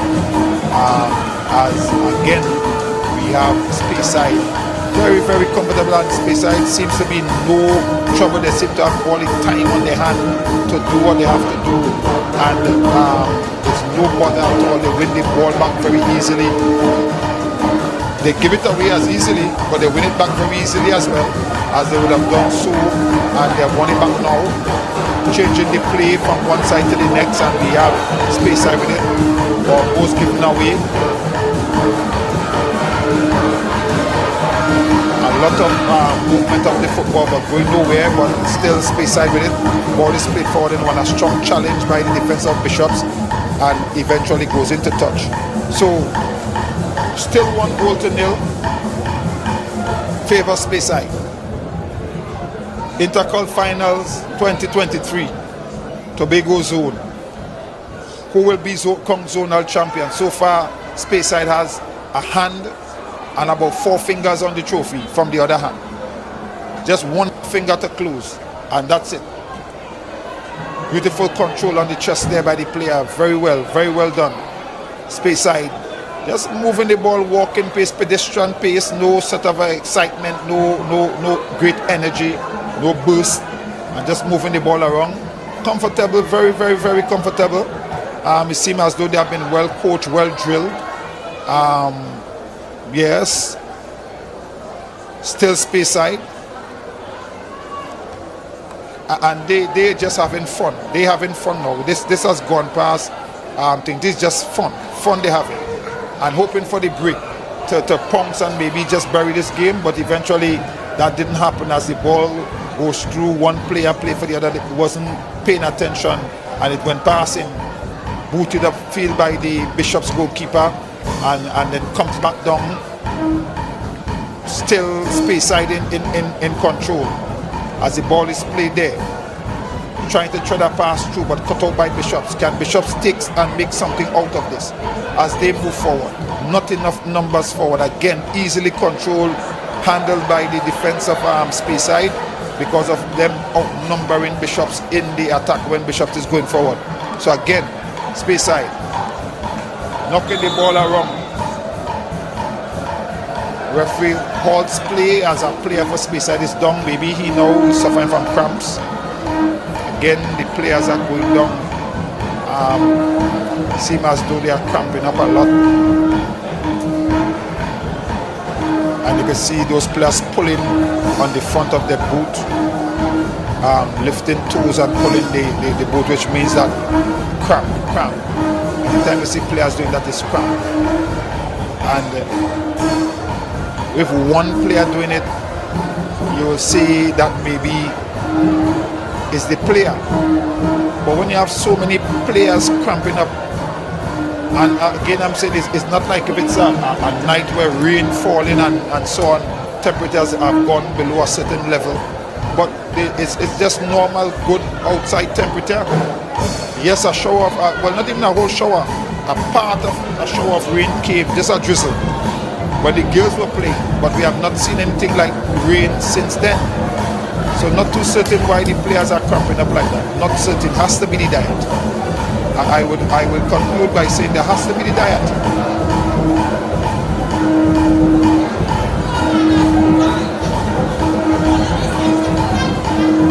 So here we go again. Starting the ball again. Speyside moving forward, trying to see how they can probably bury this game, put it to rest. Speyside with it. Can he take his man for a run down the line? No. Challenge. Goes into touch, throw in for that's for Speyside.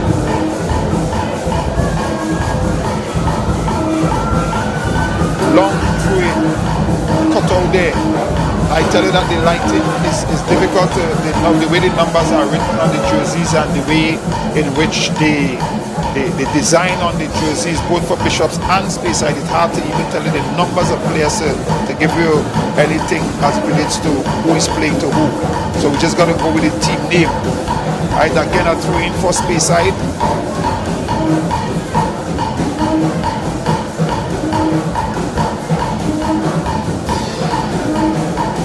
Throw comes in.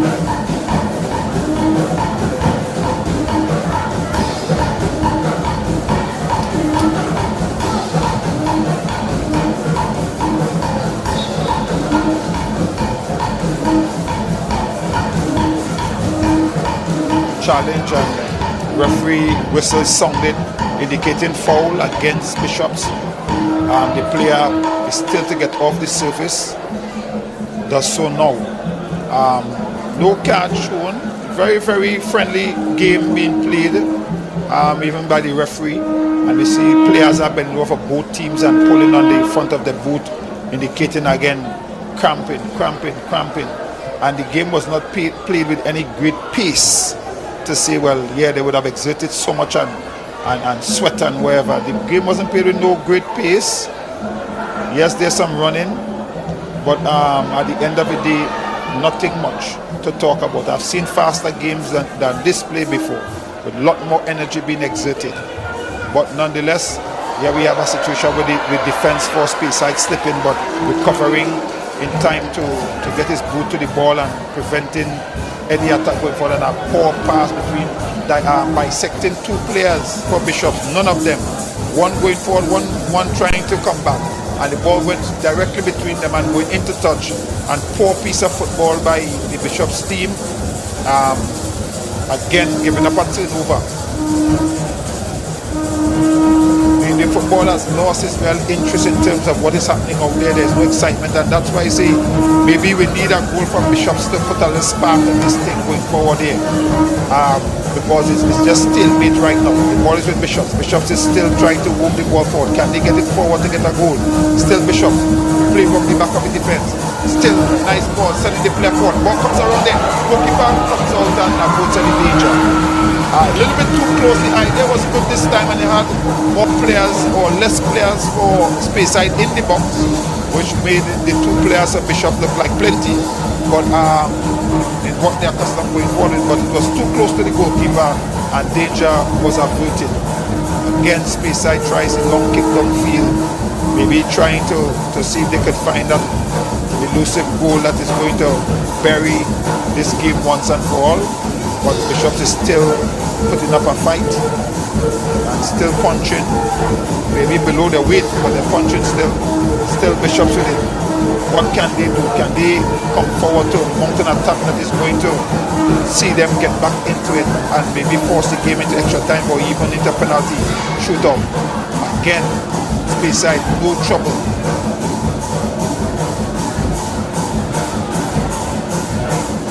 And ball put into touch, so it's going to be a throw-in for Speyside. No kind of attraction, no attractive football is being played. We see number 10 for Bishops coming out. Number 10 in the person of Malik Wilson, and number 11 for Bishops going in.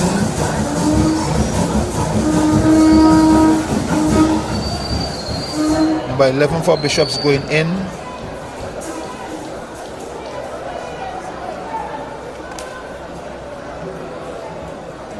Which is Cool. Charlene Cool. He has entered the field of play. So, but again, maybe the coach giving everybody a little try.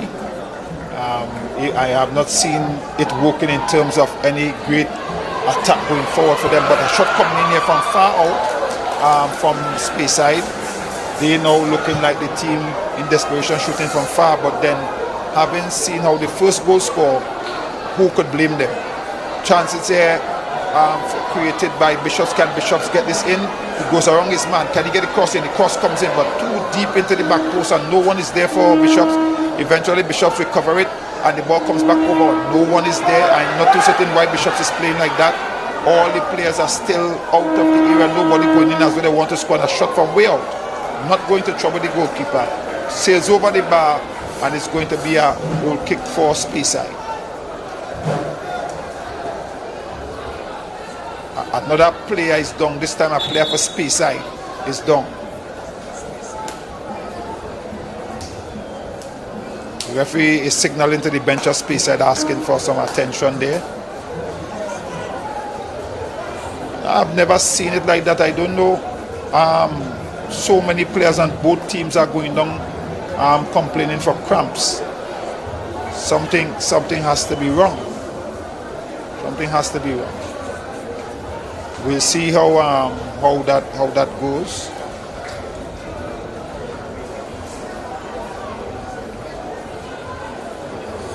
There was one person saying maybe tired muscles. They're probably training too hard or whatever. We got to give time for recovery. There's always time for recovery for the players. You have an important game like today. There should have been light training the day before, and maybe there's a team discussion yesterday into today with a few drills here and there, but nothing to talk about. But the players are just cramping up, and both legs for this Speyside player, both legs are in the air, which seems to suggest that he's getting problem in both legs, and maybe the pulling of the calf muscle or maybe that hamstring, but definitely some cramping taking place there, and the physio is working to try to get him back up and out there running. So let's see Speyside starting it from the back. Bishop seems to be showing a kind of sense of urgency now. Maybe the two players that have come on has brought that energy. Somebody tell them, hey, you all need to put a little more energy, you can beat the team. So maybe that message came, so they are trying harder now. But again, still not attacking with any great numbers. As we see going forward there. The referee says free kick against Bishops.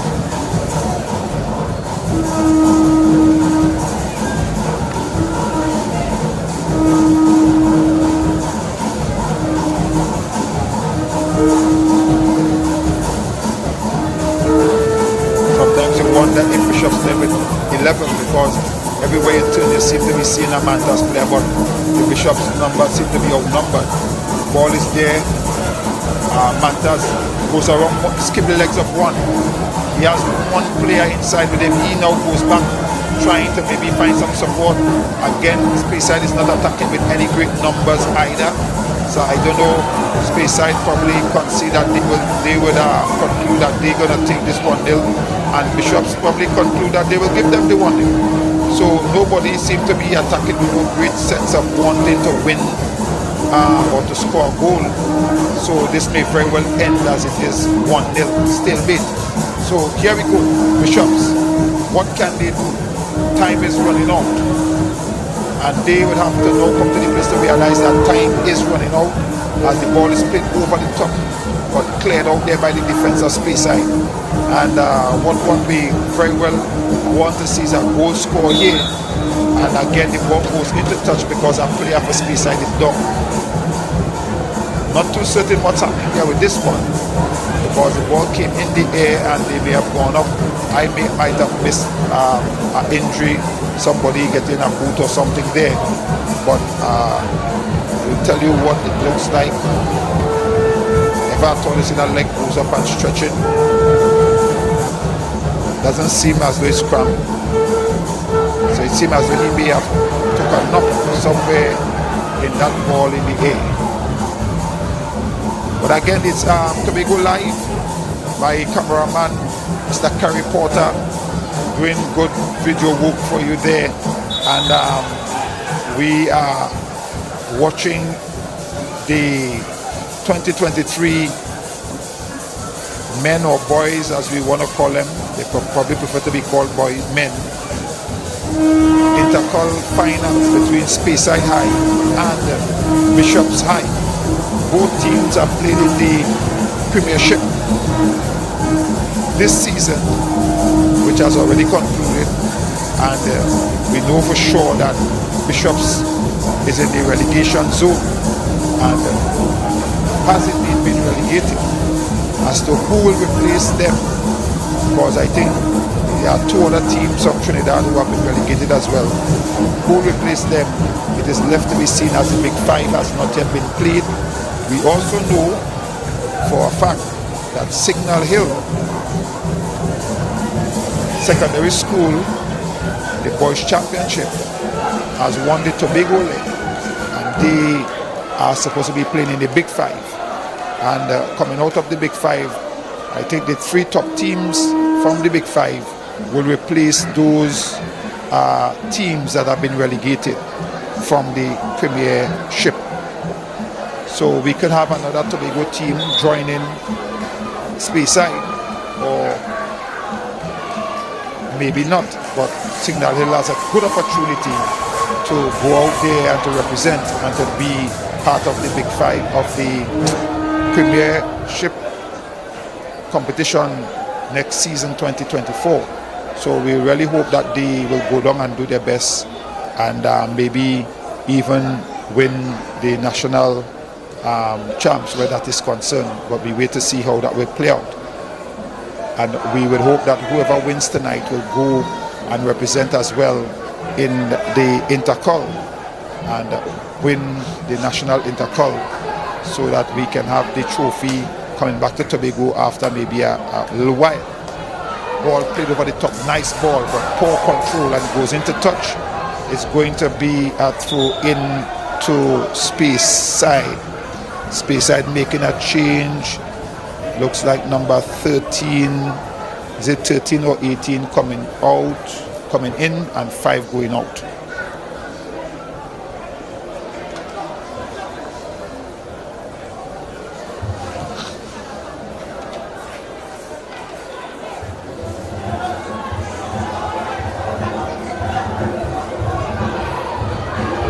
So that would be race green in, and at number 5, which is Nkosi Kwashi, coming out for space side. And we are seeing here gonna look like 7 minutes of added time. 7 minutes of added time to bring this one to a close. And those 7 minutes have really come as a result of the amount of stoppages through injury and cramping and so on that has taken place on the field. So Bishops have 7 minutes to try to pull this one back with the throw-in that comes in towards the penalty area. Again, booted out there by space side without any kind of a trouble whatsoever. There we have Bishops trying to go back in. We remember when they last played there, the goal that was scored by the Bishop player was a brilliant cutting on the inside from on the left side there and dipping it down into the last post. But this time around, it doesn't seem as though that is going to happen. The referee is waiting. The ball comes in there towards the 18-yard again, easily controlled by space side, no trouble at all whatsoever. But then it comes to Bishops, and they too control very easily as the ball is played mostly in the midfield. The defenders have very little work to do. Space side is kicking that one way downfield, just kicking it, maybe just to get out there, and they're just waiting and hoping the whistle will sound anytime now. Bishops may think to themselves that we have really played space side better than we played them the first time when they beat us 3-1. And had it not been for that mistake by our goalkeeper, we would still be 0-0, maybe looking to go to penalty. But unfortunately, another player is down again, and there goes another one. So 2 players at first space side, and no doubt it will be cramped. No doubt it will be cramped. You see the physio coming on field again with added time. Not too certain the referee is going to stop his watch. Seems as though when it's done this one. We have a Bishop player down on one knee and a space side player down on one knee. Both of them very close to each other, almost in that position as though they're praying, or maybe they're taking the Black Lives Matter knee. Hearing whistle. I'm seeing players down, I'm seeing stretcher going out. It's just the game has lost all its momentum. There has been no real sense of purpose, and I think the very finals has been short-lived in terms of the excitement and what one expected to have happened. The game just came to a tame halt. No one was expecting more, and could very well be disappointed by what one would have seen in terms of the display here today. But the players, they look very tired.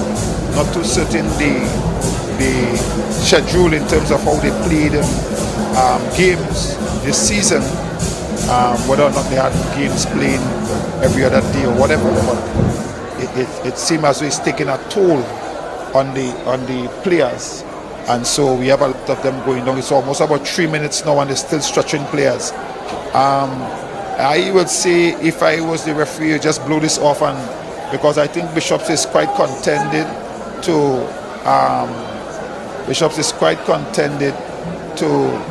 see this one come to a close, and I think that Speyside wouldn't mind that it come to a close as well. It seems as though both teams have decided, yeah, we done with that. We done with that. So here we have another substitution about to be made there by Bishops. Number 9 coming out, and it looks like number 16 going in.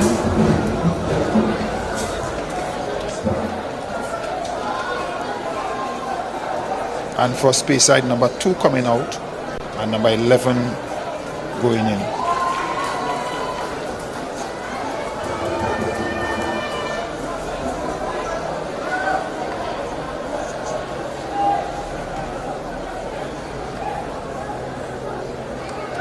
But plays back, and we have their Speyside moving the ball around in their defense, trying to get it forward. Strong challenge coming in there by Bishops. Would have won the challenge, however, and then plays the ball down the line, trying to mount an attack. And skips the tackle, goes into touch. It's going to be a throw into Bishops. Bishops have their few minutes remaining on the clock. Can they get it in to set up a decision by penalty? The ball comes across the goalpost, whipping there and headed behind or headed into touch for a throw into Bishops, and seem as though Bishops want to pull a life into this one. There's a sense of excitement, urgency as the player run all the way to the track, cycling up this one, throws it in. Again, poor control of the ball and loses it very, very easily.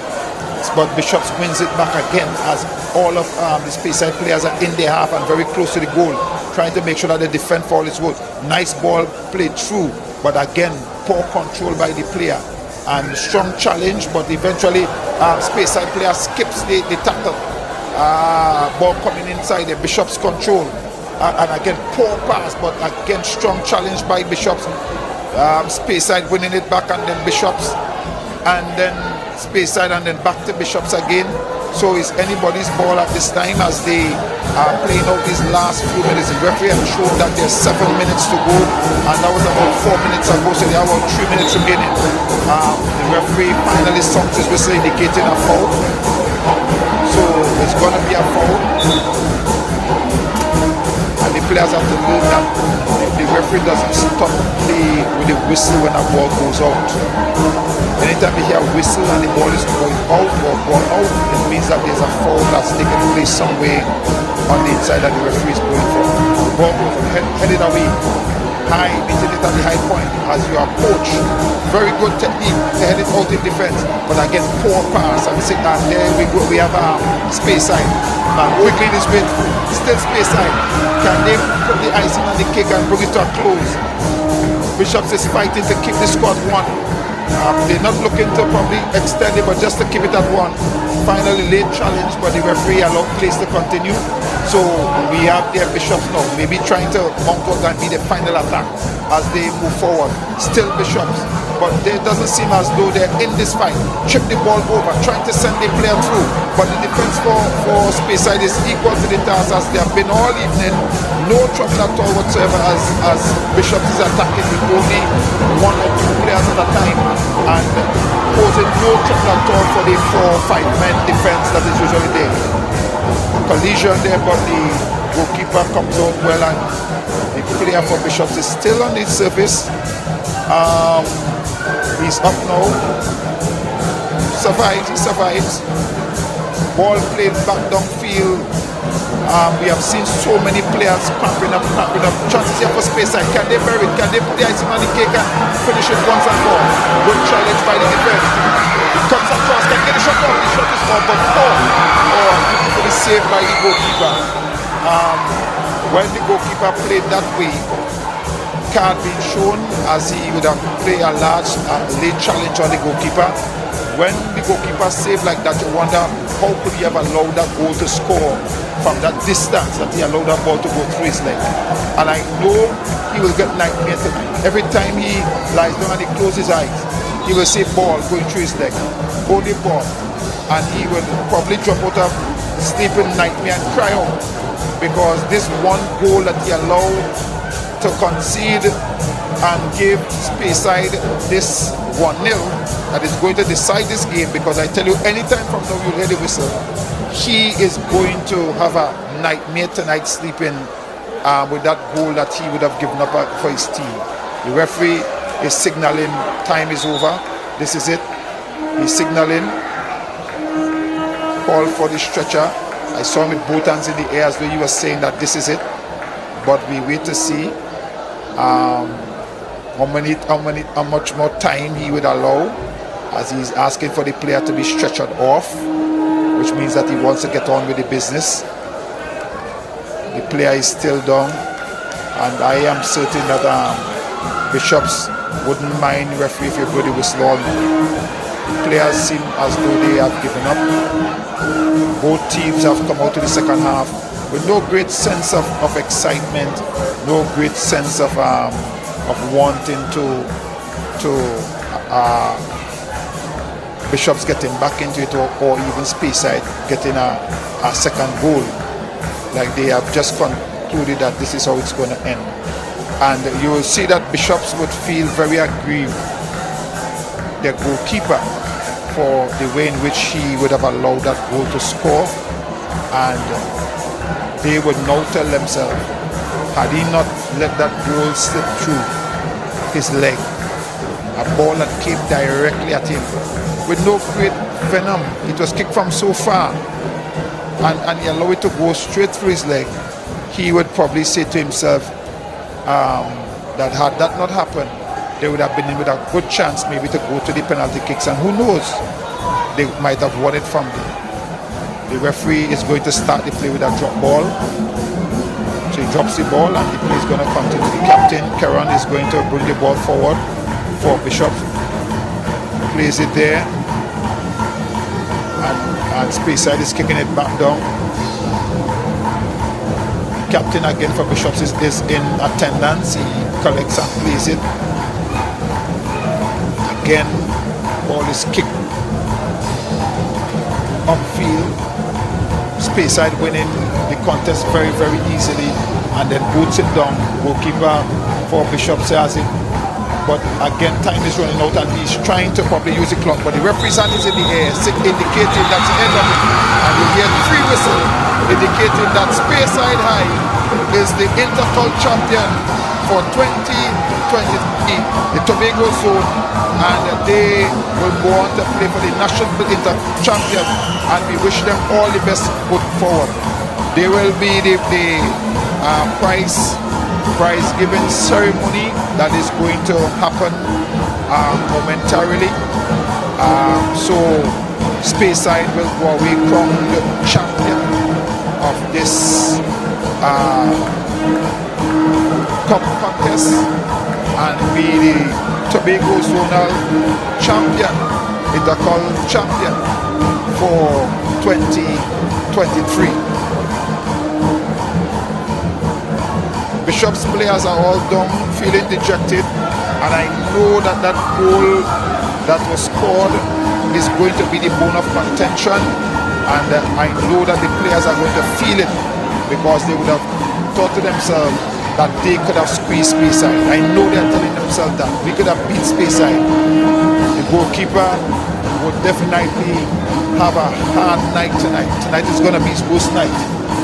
Having played the game before and know that is what happened. You throw away a goal and you lose, boy, that goal that could have won, you are going to have a nightmare. Just like he giving up that goal that he should have prevented, that goal that eventually has turned out to be the winning goal.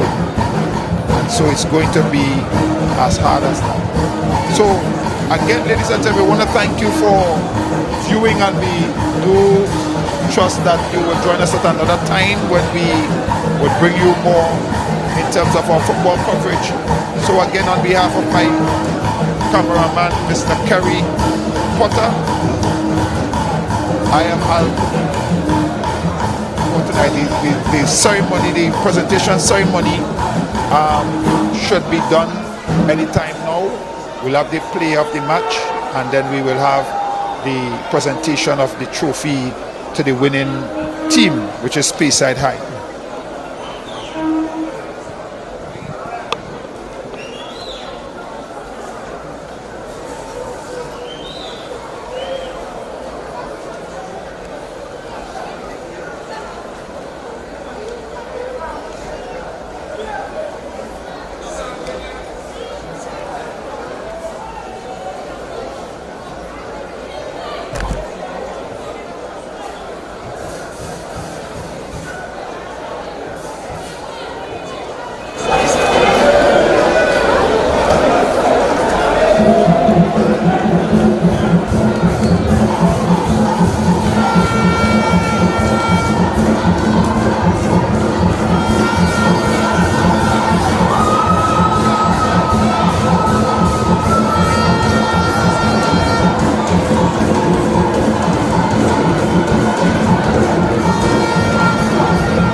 and Bishop Mike.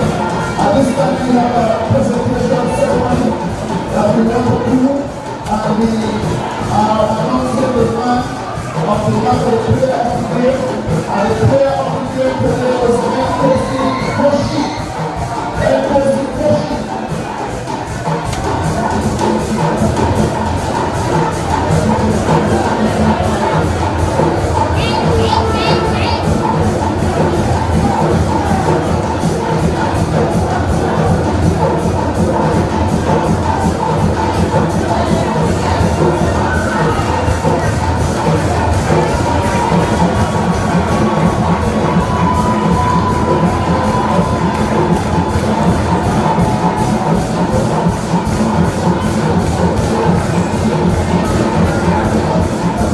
Ladies and gentlemen, we have the player of the game, number 5, Speyside, Nkosi Koshi.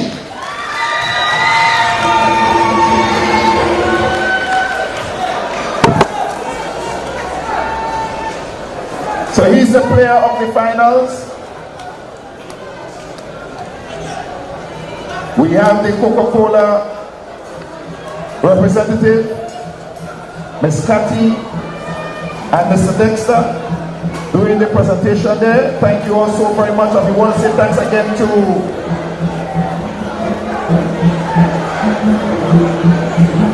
Coca-Cola.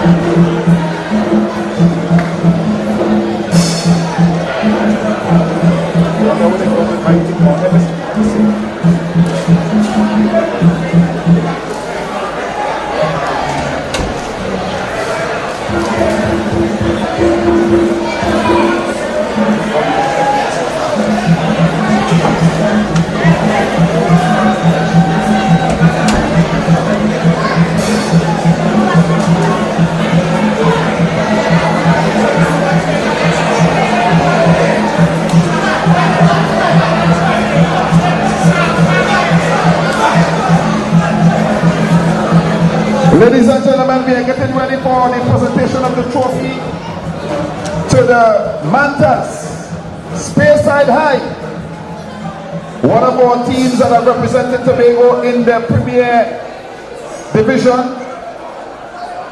in the secondary school football and continue to maintain their position as one of the premier teams.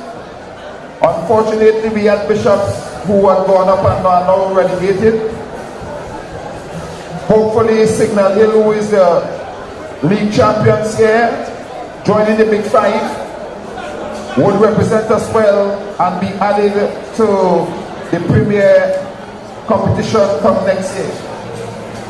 We have Mr. Mariri, the president of the SSFL.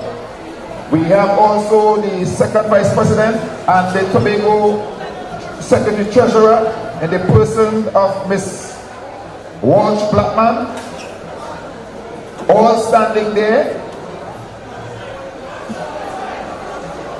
getting ready to make this presentation to the team. While we await the presentation, I want to say thank you to Coca-Cola, Juices and Power Aid. We want to thank you so much for your continued support, long-standing support and sponsorship to the Intercol. We want to say thanks to Sportsmax, First Citizen Bank, Shell, National Gas Company, the NGC. We want to thank the Unilever's degree. We also want to thank Axim's Technology, all part sponsors of this tournament. And again, we want to say thank you to our main sponsor, Coca-Cola. Ladies and gentlemen, Intercol Tobago Zone champions, Speyside High, the Mantas